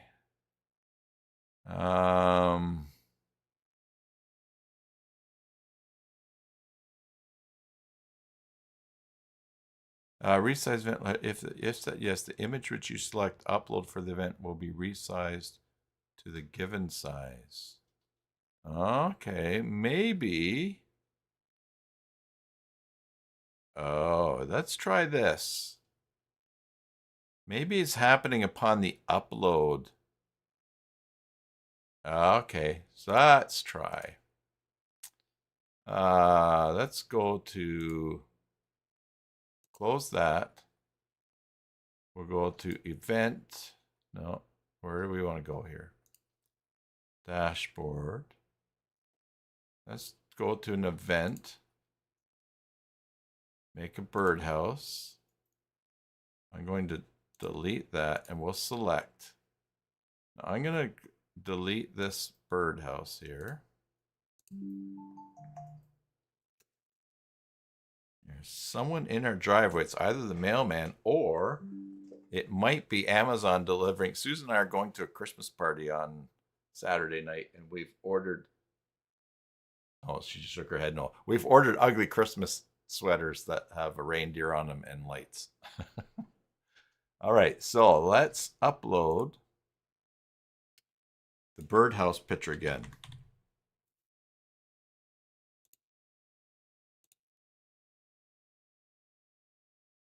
Okay, and then we're going to select that, save and close. Now if we go to the birdhouse, which is a woodworking class, and go to birdhouse. Nope. All right. Well, that would be something to check out. All right, well, we'll just leave it at that for now.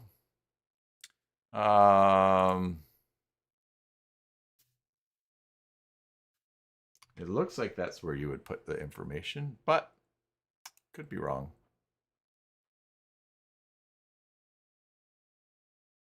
And so, yeah. Anyways, I think my client's going to be, my friend is really going to be happy. I'm going to put this on her site today.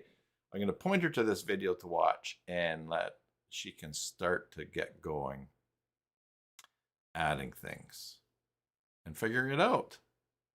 I think it's going to save her a lot of frustration and upset. And look at this, Joomla 3 to Joomla 6. Excellent. Okay, so it's just about 1 o'clock here. Let me show you something. It's on this site here. This is something I'm playing around with. I had a client that said they wanted to see a list of all of their articles that did not have any meta description.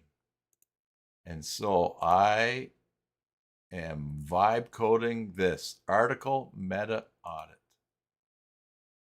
And this is an extension. This is a component that I'm making. I made for my client that I'm making. And you will see here, it shows articles, and it shows articles that have a meta and don't. And so if I go here and say, and there's a bunch of things I need to do on this, but let's say, show me articles that have no meta description. All right. This is their status, whether they're published or not. I can't change this here. Again, this is a work in progress, but like even this text here. But look, what I wanted was, some of the extensions that help you replace the meta description. Mary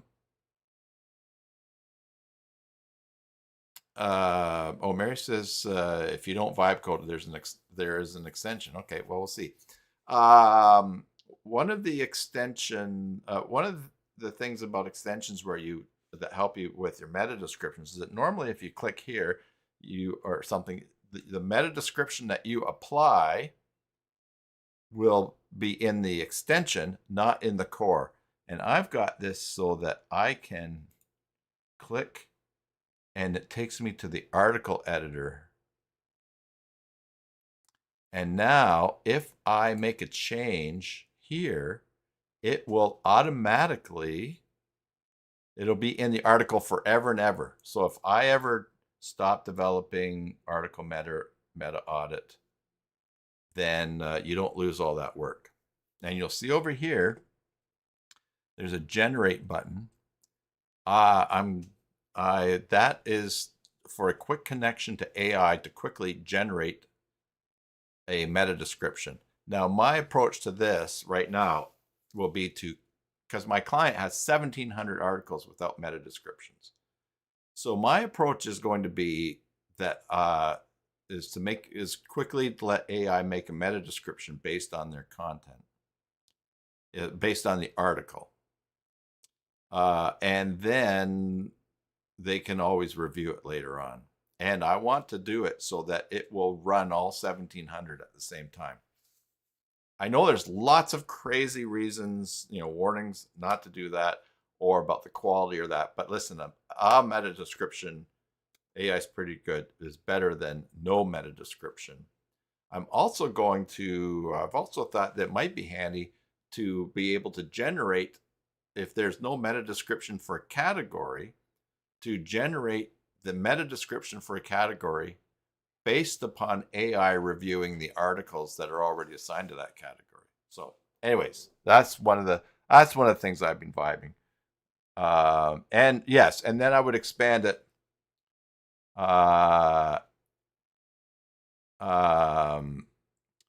Mary, you look at meta in mass with J Sitemap Pro. Oh, our sliders did arrive. Oh, great. And then in J Sitemap Pro. Yeah, need some videos on vibe coding. Yeah, I could show you what I've been, my setup, because I started, believe it or not, I started using GitHub, and I'm using Claude inside of Visual Studio, and it I cannot, it's just crazy. What's that extension that you click this on here? Alter fields. Okay, copy. Okay, and then I have to, so the chat keeps going here.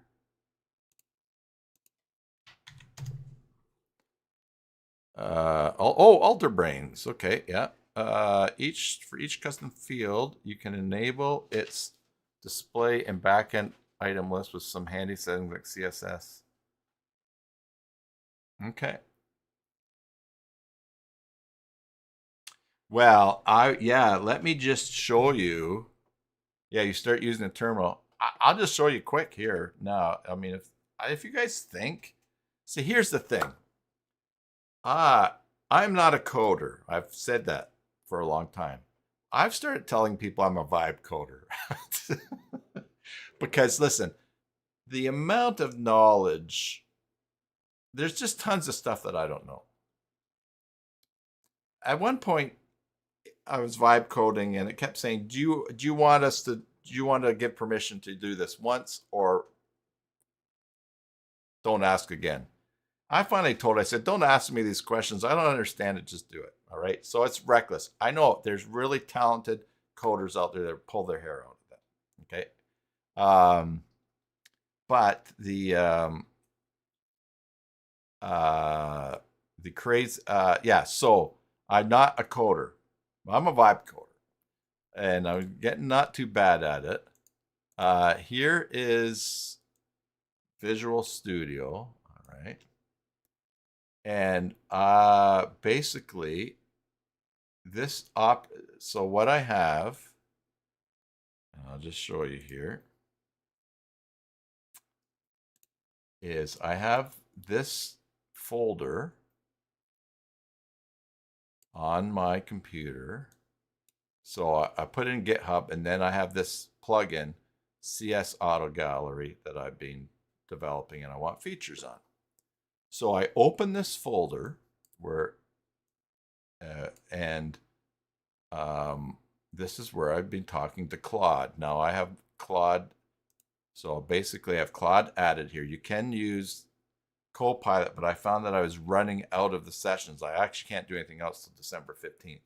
So I paid for the Claude level, which is like 100, I think it was like 140 Canadian a month. So I can go up here, Control Shift and P, and then, now hold on for a second here. I shouldn't have closed Claude because now I got to get Claude back. If I type Claude, no, Control, okay, hold on for a second, Control Shift P. Anyway, so Carlos, I think Carlos Camera, no, maybe Carlos Camera, no,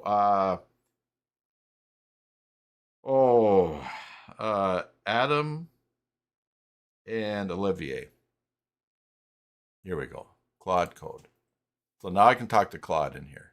I'm going to close this file. And I can show you that, anyways, they're showing how to custom code. Owen Oliver, yeah, and Adam Melker. They've been showing it too. I think those guys are vastly more experienced and intelligent, like on coding than I am. So I've not been in any of their sessions, and I've not watched any of them. I've just been not struggling along, but just going along myself here. So for instance, here is the,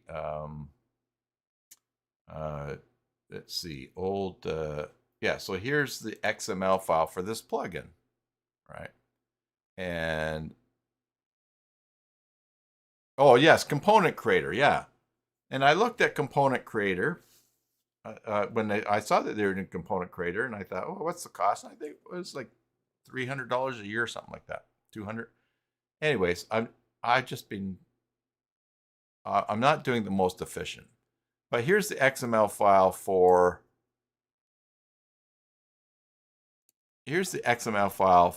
this extension, and it's option value J yes, no, J no. In fact, let's look at I'll tell you what, I'm going to do, watch this. I'm going to open a folder, and here's my GitHub folder on my computer. I'm going to go to the CS Meta, yeah, CS filter by Meta. Okay. Now this is that extension I showed you. And let's just change something here. This is everything that I've been doing. Now I showed you,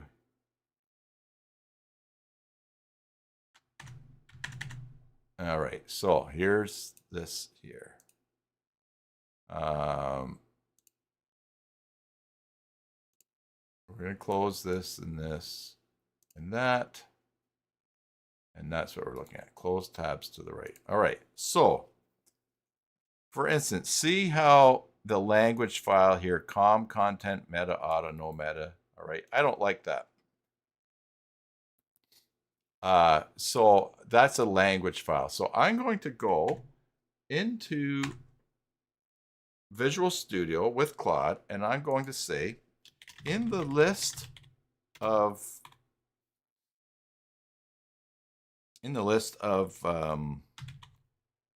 so I'm going to say this: when an article shows no meta description,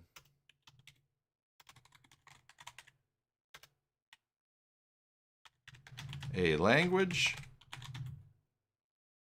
I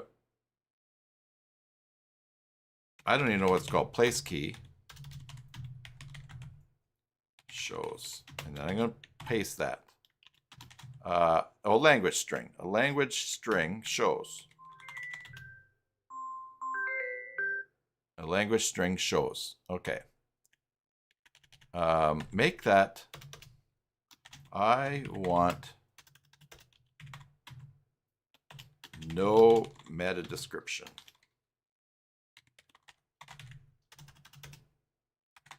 To show. And now watch this. Hello, Rudiger. No meta description to show. And then I'm going to say, make sure this, make sure all of the Joomla 5 native language system is in place. Refer to the Joomla brain. Now, every time I spend hours trying to get some AI to do something and it learns it, I tell it to add it to this other thing that I've created called the Joomla brain, which is a repo, a repository, a folder where that information is. And then I'm slowly building up information on how it goes. So anyways, just to show you, right here, meta description, content, meta, auto, no meta. All right. So I want this to change. That's the next thing I want to work on. And so Claude's going along here, says, I'm going to check the Joomla brain language. Yeah, I see the issue. The language string exists, but hold on for a sec. I'm going to say yes, and it really jumped.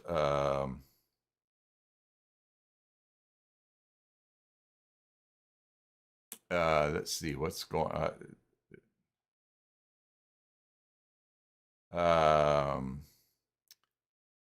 The language string exists, but there's also content, meta, audit, no meta being used in the template. Let me check the template to see whatever it looks.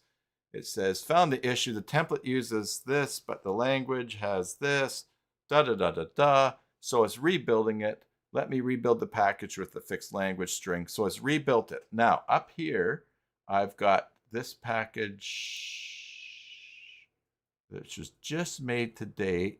All right. And what I have to do is I go reveal in File Explorer. And then, so here's the package it just made for me at 1:12 p.m. That's local time. I'm going to put this off to the side. And now I'm going to take that package and I'm going to go System and Install Extensions. Whoops, Install Extensions. And I'm going to drag that package over.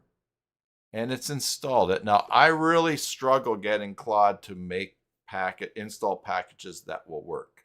All right.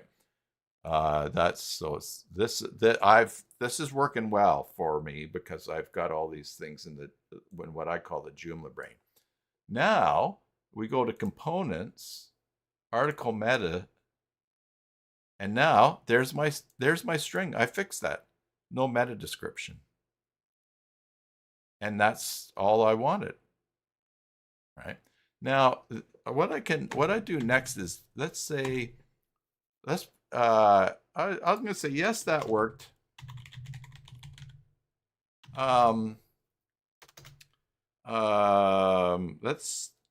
Yes, that worked.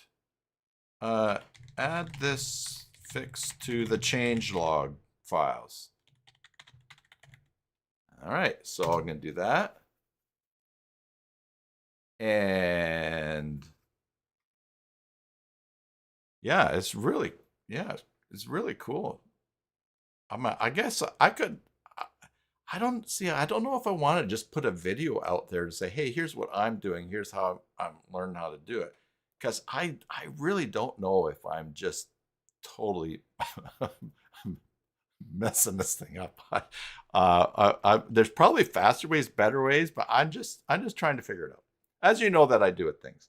Now, watch this. So it's changing the changelog. So I'm going to click up here on the left. I'm going to change log. And then here we go, 1.1. Now, it made that a whole version change from 1.0 to 1.1. And it said features new generate meta column with button to auto generate meta descriptions. Oh, that okay. That hadn't been put in yet. I hadn't updated. So that's my AI thing I'm working on. Multiple AI provider support, fallback generation, technical AI service class, language string fix. That's what I just did today. And it just put that in there. Yeah. So maybe, yeah, I hear you, Mary. Maybe that would help. Anyway, so this is the now that. Now I also have a in the Joomla brain that I've created. I I also want an HTML version of the changelog for putting on sites. So if I click here, here's the HTML version, and I specifically told the Joomla brain, don't something just okay, hold on for something just jumped up here. Okay, here we go. I don't want the head. All right, or anything. I just want the HTML. So I said, whenever you update the HTML, the changelog, update the HTML one, and here it is. Now I'll just show you how I'm using that. If we go to PHP web design and to stage it, the latest changelog, let's go 6. I just copied the HTML that I have Claude make, and I just update it. And here's the changelog for stage it version 6. And so it's just a little thing I'm doing to get rid of the task. All right, so thanks, Julie. So we could see here. Let's just go back. Let's see if there's something else I can change here. Let's go into article meta. All right, so here's no description here. Oh, here's something. In advance of generating the AI, I want to be able a checkbox to I want to be able to create a checkbox for selecting multiple articles here. And also, so I'm just gonna here. Of course, we're just vibing here, right? Oh, I lost Claude again. Claude. Control Shift and P. There we go. Claude. All right. Ultimately, I want to be able to select multiple articles that have no meta description.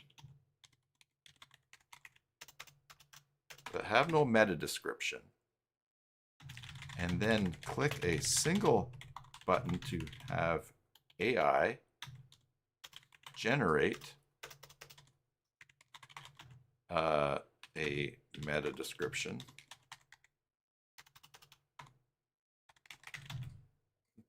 AI generate a meta description for each of those articles. Let's start to build the framework that build what is needed to do that. All right. So I'm going to hit enter here, and Claude says it's going to help me build the functionality, select multiple articles, and generate descriptions. He's going to do his little thing here. He's looking around and looking for files where things should go. And it's a little bit annoying about Claude. He always says wibbling or flibber to gibbeting or whatever. But it's doing a bunch of stuff here, reading files, and I don't know what it's doing. But we're just gonna wait here, and now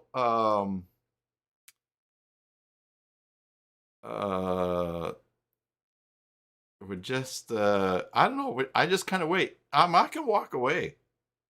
I can go get a snack. Sometimes stuff comes up here, says, "Oh, do you want to do this?" yes one time or don't ask again. So I'm a little bit into this project, and so I am well. Um, there's a lot of things that it just does now, and all right, excellent. The exploration reveals a well-structured component with some foundations already in place. Let me create a to-do list. So here's the to-do list. It's going to add the checkbox column to the articles list template. Great. That's what it's doing right now. It'll add a generate selected toolbar button. Great. It'll create generate meta batch controller method. It'll create batch generator JavaScript for multiple select Ajax handling. Don't understand that. And then register batch JavaScript asset and test integration. So now it gets into here. Now it's changing a file. It says, make an edit to this file. Yes, don't ask again. All right. So I say yes. So it's editing this file. Here's the thing too. Once I got this, it's connected to GitHub. So once, and I learned this, once you push it to GitHub, like you commit it and push it to GitHub, it becomes registered in your GitHub account. And then later on, you can say, oh, you know what? This is not working. Let's go back to how it was yesterday. And it'll go back and restore to what it was yesterday. I mean, it's crazy. I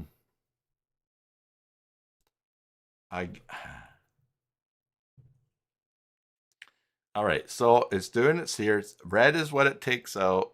Green is what it replaces. It's done the checkbox column. Okay, well, maybe I should, Mary said miles ahead of her. Maybe I should do some videos then. Yeah, so see, it's just chugging away here. Oh, update to dos. It's done the thing. It's the batch generator for JavaScript.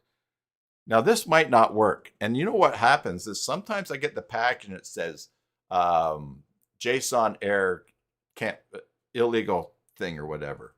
And okay, Bjorn says yes. So and then I struggle with package. So there are frustrating things here. All right, so but here's what it says: it's implemented it, and there's a new package. So when we okay, with just like watch me work with disclaimers. Okay, so now the new package for that it just made me. I just have to find where that folder is. No, that's not that one. Hold on. I can find it this way. I'm just going to right click and I'll go reveal and explorer again. And it's not that one. Apparently it's over. It's not that one. Oh, it's here. Okay, so see, now here's the new package it made me at. No, that's not it.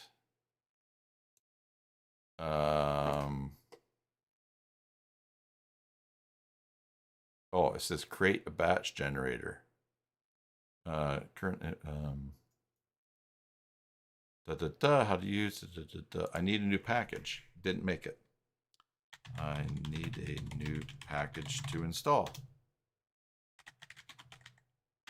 and test. All right. So it's probably going to make that. Now we'll watch this. This will change. I always have this open and sort to the top. There, it jumped. It's made me a new package, which is at 124. All right. All right. I can tell it to make me a new package every time.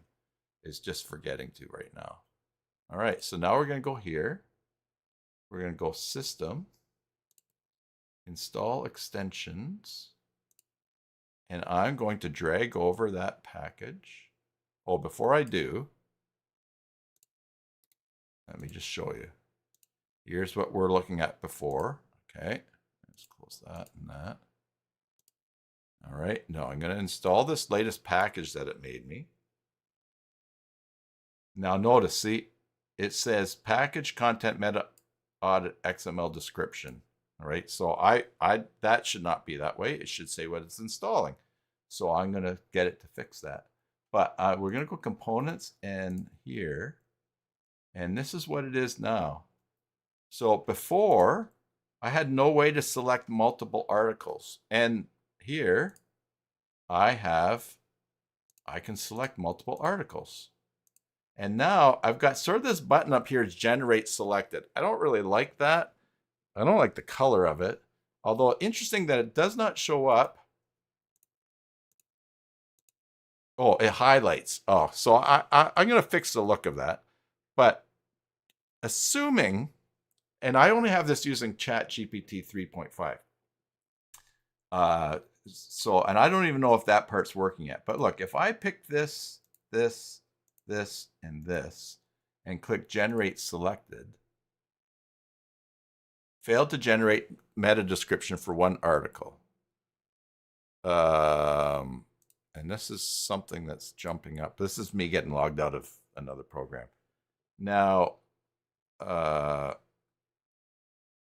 but it didn't for one of the, oh, it successfully generated for 3 articles. Now, let's just say, let's change it to nothing. One of them was, I didn't even look to pay attention to what it was.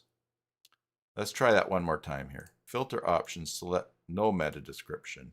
All right, we're going to do the electric self-starter and mass production and the first car. Electric, mass, first car. We'll generate that. All right, it made it for 3. And we're going to see there's the electric, yeah, mass production, the first car, electric. And there's its meta descriptions. Now I'll tell you right now, I'm not happy with this yet because all it seems to do is take the text from the beginning and it puts it in, it takes the first 150 characters, 140 characters, but it's only, I need to develop this more. But the whole thing I just want to show you is that I wanted this feature added, and it added a button, and now it's there and it's doing what I want it to do. So Alex, good to see you, Alex. Alex says, thanks. Been using event booking for over 10 years. It's fantastic. And the support from Dan at Joom Donation, exceptional. Yes, thanks. Good to see you, Alex. I haven't seen you for a while.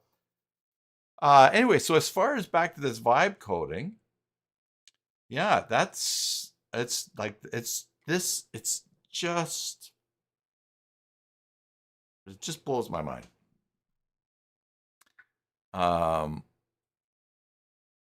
And ultimately, in a very poor way right now, I could generate a meta for any of these extensions that I have, any of these pages I have selected. I need to get it talking to, for instance, options. This is something that Claude built. The provider is AI. I need to put in an AI key. I need to see if there's some other models. I can also do Anthropic or local custom. I don't even know why it gave me that option. But literally, if it's like, hey, I've selected Claude, but the only, let's say this, the only option being offered to me as an AI model is GPT, and that doesn't work. So I just vibing my way through it. All right, I will, maybe I will, yeah, I'm having a great time doing this. I don't know if I'm being reckless or not, but that's sort of my process. And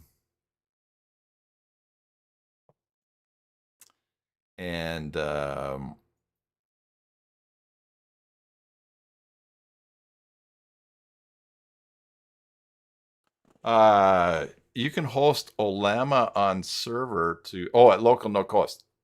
To local no cost. Oh, is that an AI model? Okay. Yeah, it's crazy. I guess while I'm doing show and tell, let's just see. What else have I got here?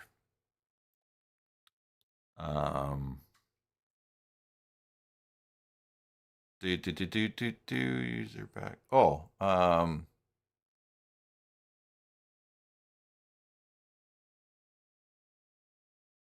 yeah, let's just look at this since I don't, this is like, this one is really nowhere right now. So I'm going to go File, and I'm going to open a folder. And this is my continuous learning one. So I select it. This one's, yeah, this one maybe that's, I just want you to see that it doesn't always go smoothly. So I don't know where this is at. And I didn't really use Claude for doing this. The last time I worked on this was October the 11th. So I'm just going to say to Claude, I'm going to close this welcome window here. Catch me up on where this Joomla 5 native, oh, and this is some component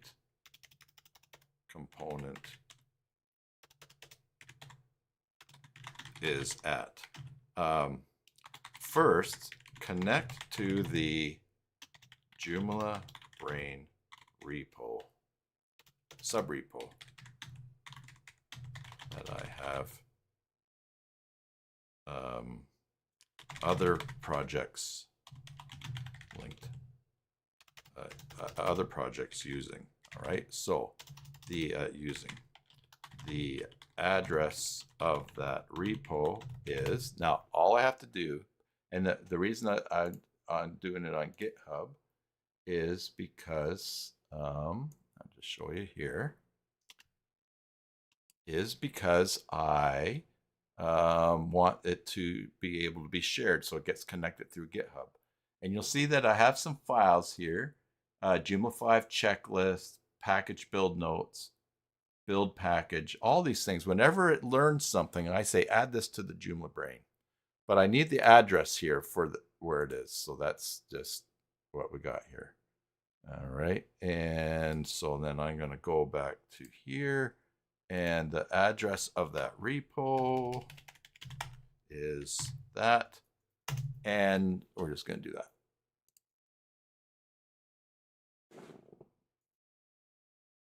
Okay. All right. So you'll see, fetch this URL. Yes. And I don't need to worry about that. And then, so I've asked it to review where this extension is at. And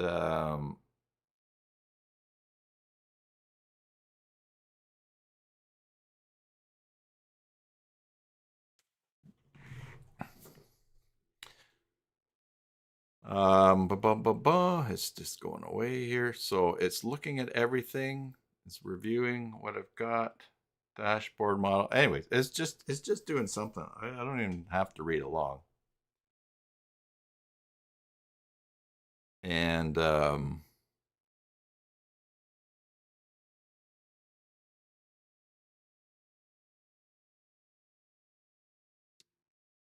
we'll just let it run here. I did do a big, huge prompt and asked Claude to develop this, and it was too big. It ran all night. It got stuck. It got hung up. Plus, I was using the $20 a month Claude, and I was quickly running out of sessions. Would say, "Oh, you can't do anything more until 1 o'clock." So that's why I upped up to 5 times that.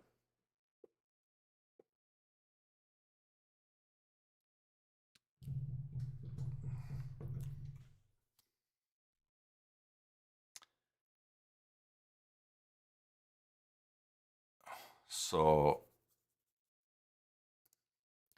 the only reason I'm doing this review here is because I think I did this before I had the Joomla Brain sub repo, and I just want to get everything caught up.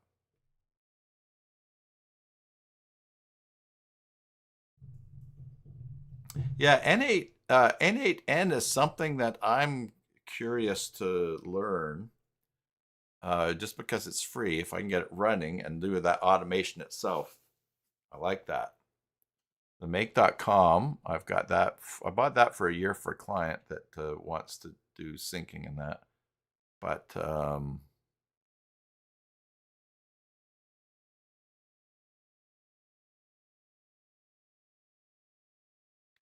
anyway, so this is doing a little bit of work here.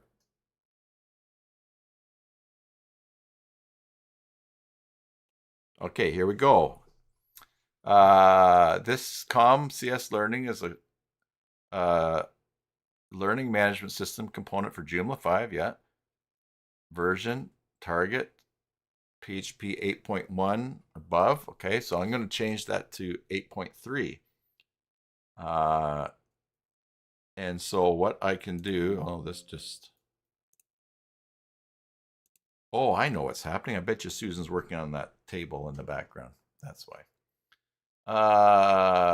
So first of all, I'm going to say this. Make this component, this should run on PHP 8.3 minimum.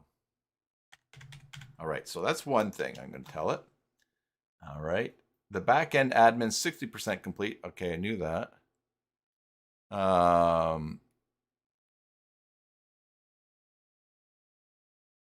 Questions topic 7 tables, front end sites 15% compatible. Okay, what's missing? Edit forms. No create edit forms for articles, questions, or topics. Front end views. No article reading, quiz taking, or topic browsing. A bunch of things. Okay, the Joomla Brain repo contains this and that. The key requirements, mandatory language files.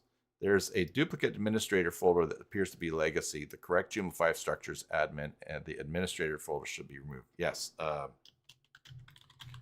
Rid of legacy things. And then I'm going to say, what do we do? So 60%.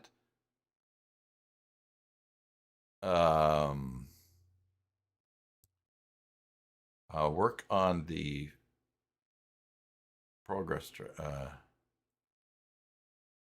That's okay. That's work on the quiz engine. I could tell it to do. I'm not going to do that right now.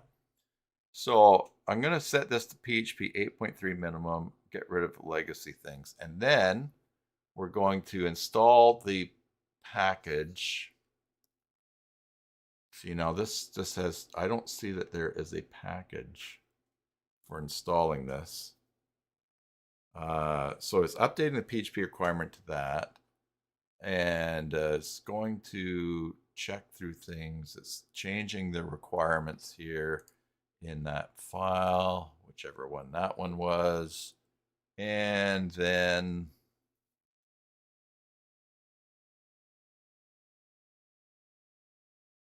I'm going to ask it for a package. Now you watch, this might break because this is what it struggles with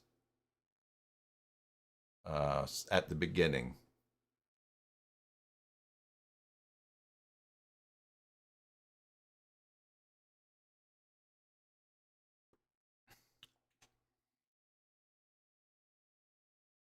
Okay.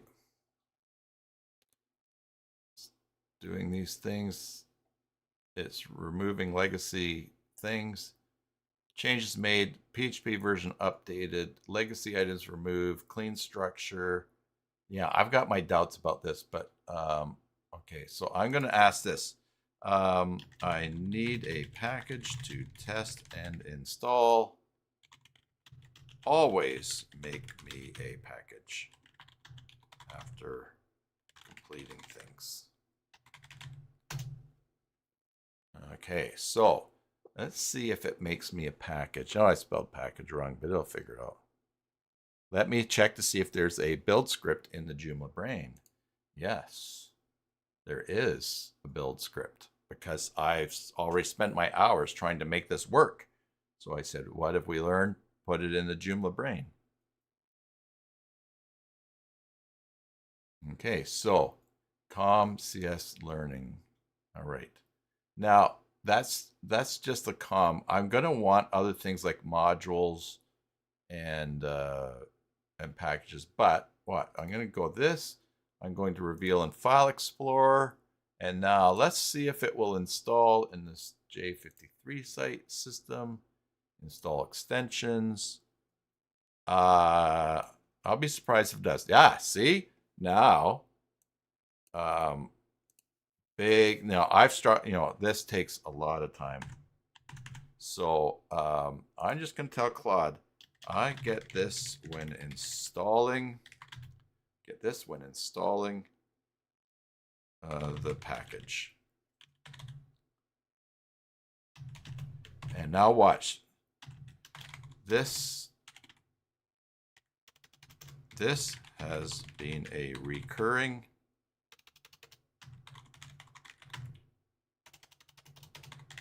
issue in when you have made packages in other repos. Review the Joomla brain closely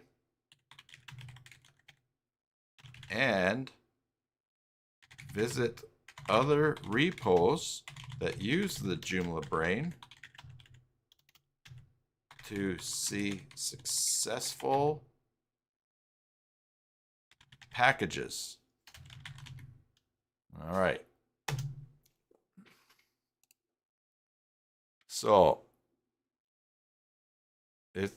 now listen, I almost predicted this was going to happen.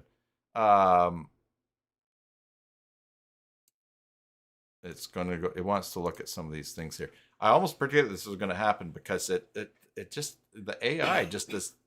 I can keep track of everything that's there, but it only focuses just on this one folder. So it's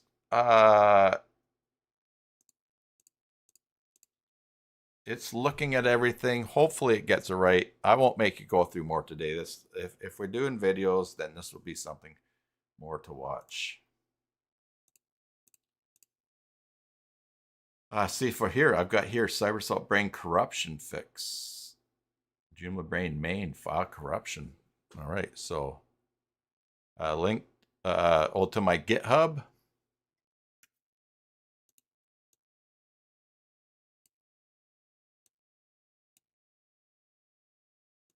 My GitHub account is here.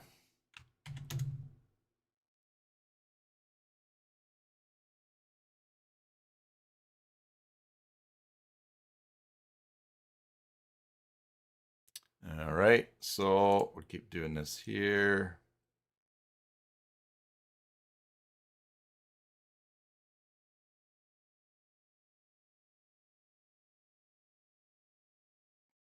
I guess I probably, if we take a quick look at it, I've got a young picture there. I should put old Tim in there.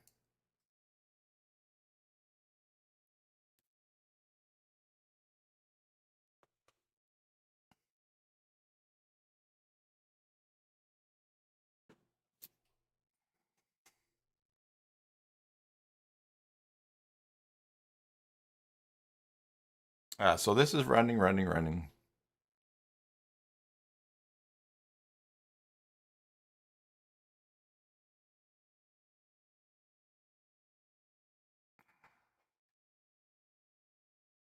And I don't have licenses in these yet. I've been putting GPL3 is what I've been saying to add to these things. Some of them I may make free and paid versions of these.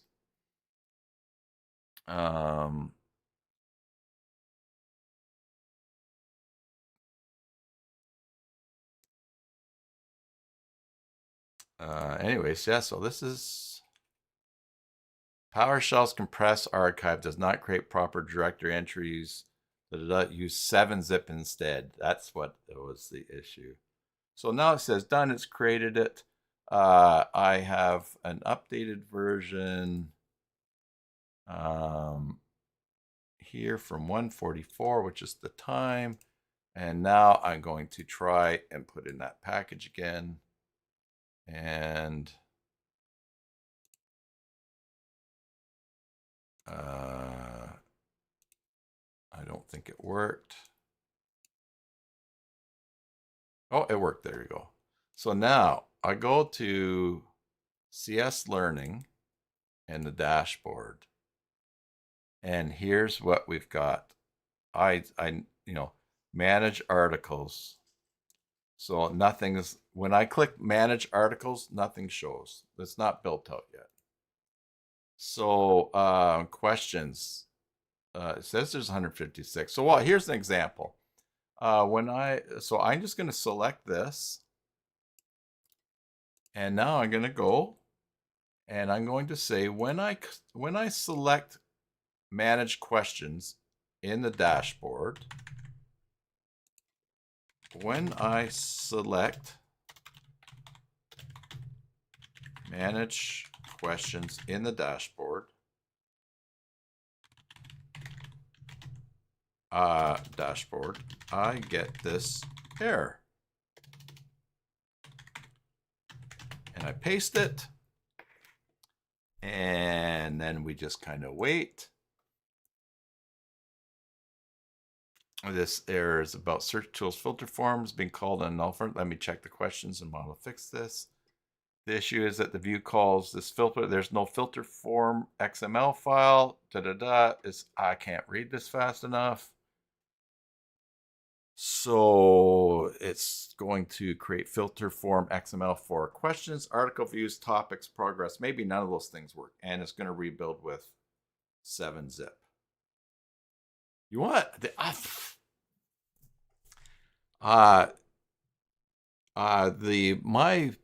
it was so complicated setting up my WHMCS to Joomla bridge that at one point I said, once I got some success, I said, create documentation for recreating how to set this up. So that's something else that you can ask the AI to do as well.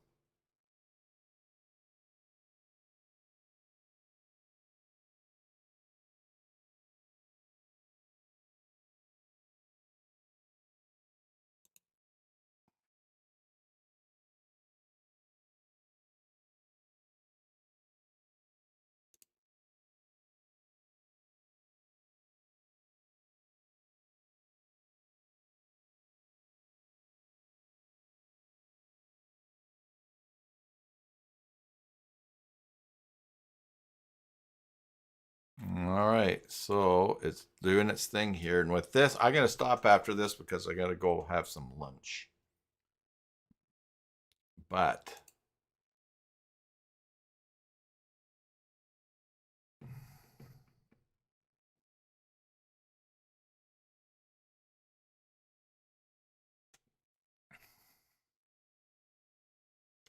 and you know what I did to get this set up? I was running Visual Studio.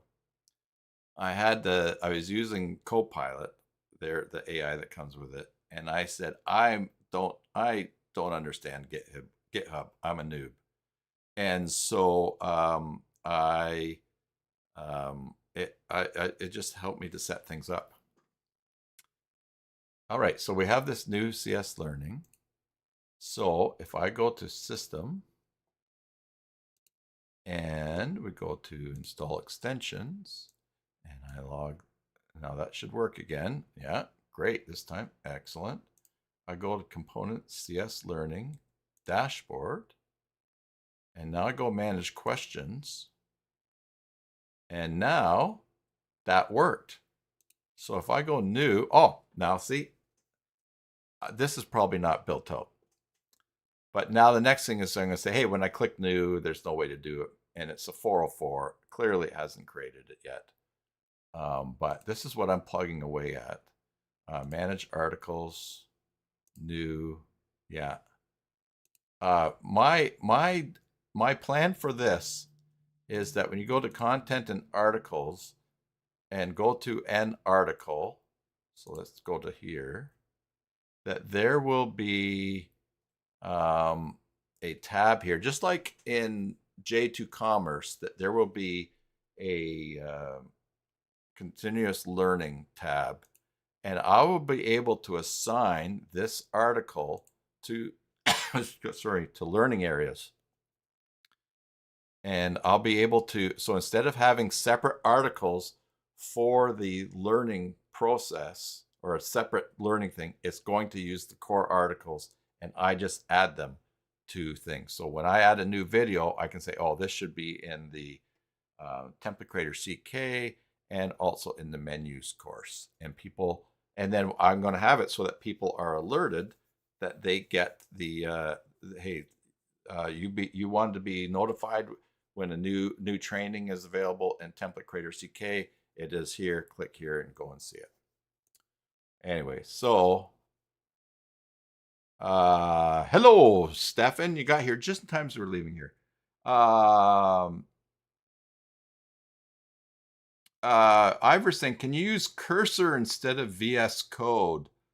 All I know is Visual Studio, so it might work the same thing. Or Zed. I'm not sure what Zed is. Yeah, again, so this would be sort of like how I vibe. Maybe I should call that vibe with me. No, that sounds dirty. How I vibe, or I don't know. Cybersalt vibe. Who the heck knows? Oh, that's okay, Stefan. Anyways, it is pretty cool that progress is that, yeah, I don't have the progress view here. I just need to, oh, Zed is an open source coder with AI. Yeah, Visual Studio is free. So yeah, I guess the principles of what I'm doing here would apply to something else. A lot of this is not, yeah, vibe with me. So yeah, so notice recent activity. 12 users achieved problem solver badge today. I don't know who they are. And yeah. So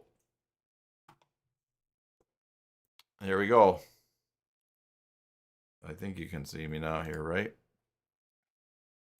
OBS, where are you? That's not OBS. OBS. There we go. Yeah, so a little bit bonus there today. I will consider getting that going. Can I add a category here so we can all share notes?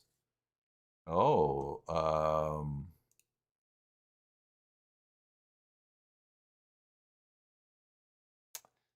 yes. Let me think about that, Mary, because the forum is not been working for me. But maybe this would help. The whole Joomla training cohort thing too.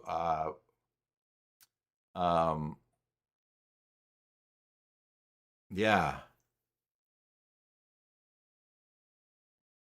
Do you think that's the best place for it? Like, what? Honestly, is this forum good? Is it the format for sharing things? It would. Okay. Yeah. I know. Maybe that's it. Maybe this would get things going. All right. I will. Let me just see. Let's just do that right now because otherwise I forget. We'll go. So cybersalt.com. Oh, that's the wrong sites.com. Administrator. Can you add a category? Yeah. So let's do that. Like that. What should you think I should call it? Vibe coding? Okay.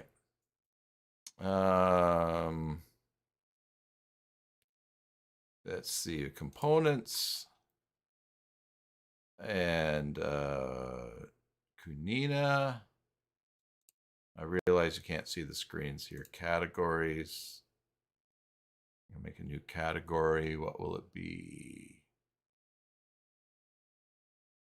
Generous kind of vibe coding. Joomla training cohort. Let's see. Vibe coding. Okay. New category. Vibe coding. Name vibe coding. Vibe coding. And we'll publish it.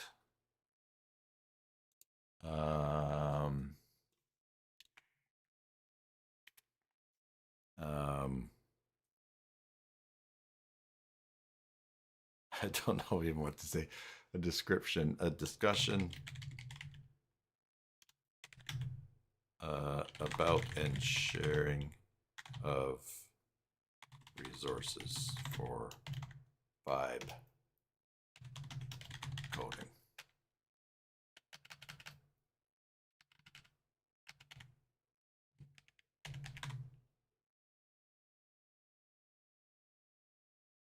Joomla things. Joomla assets. Joomla extensions.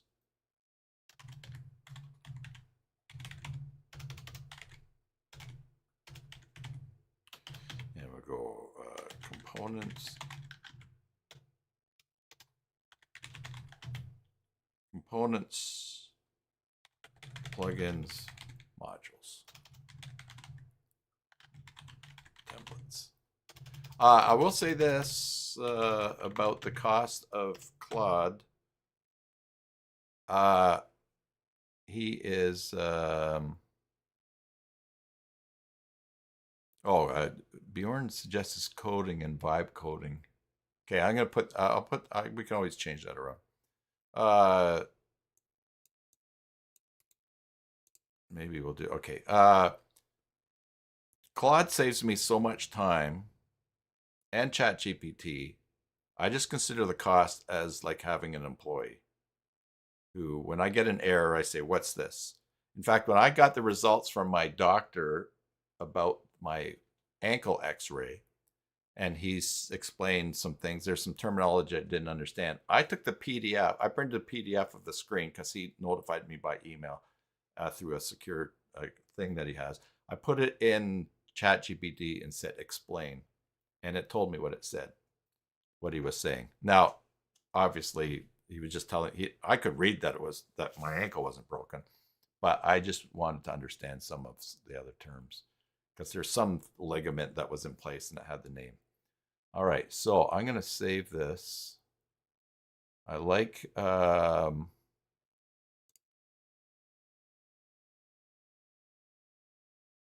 let's go coding.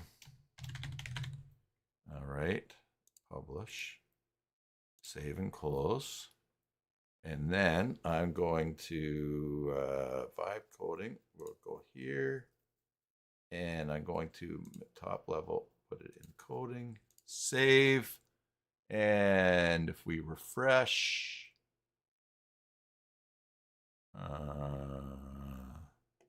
why did that not show up?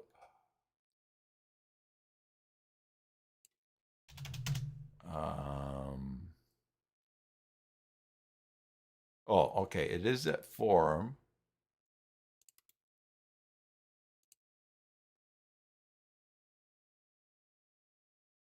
Maybe I need to make. Oh, here we go. That will do it. For the URL that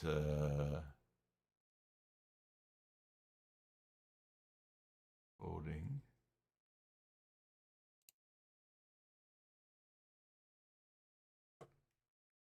Name vibrant. Okay. Oh, I did this wrong. I want it in there. Save and close. I want to put coding in the Joomla training cohort. Save and close. And I go to forum. And we go to index.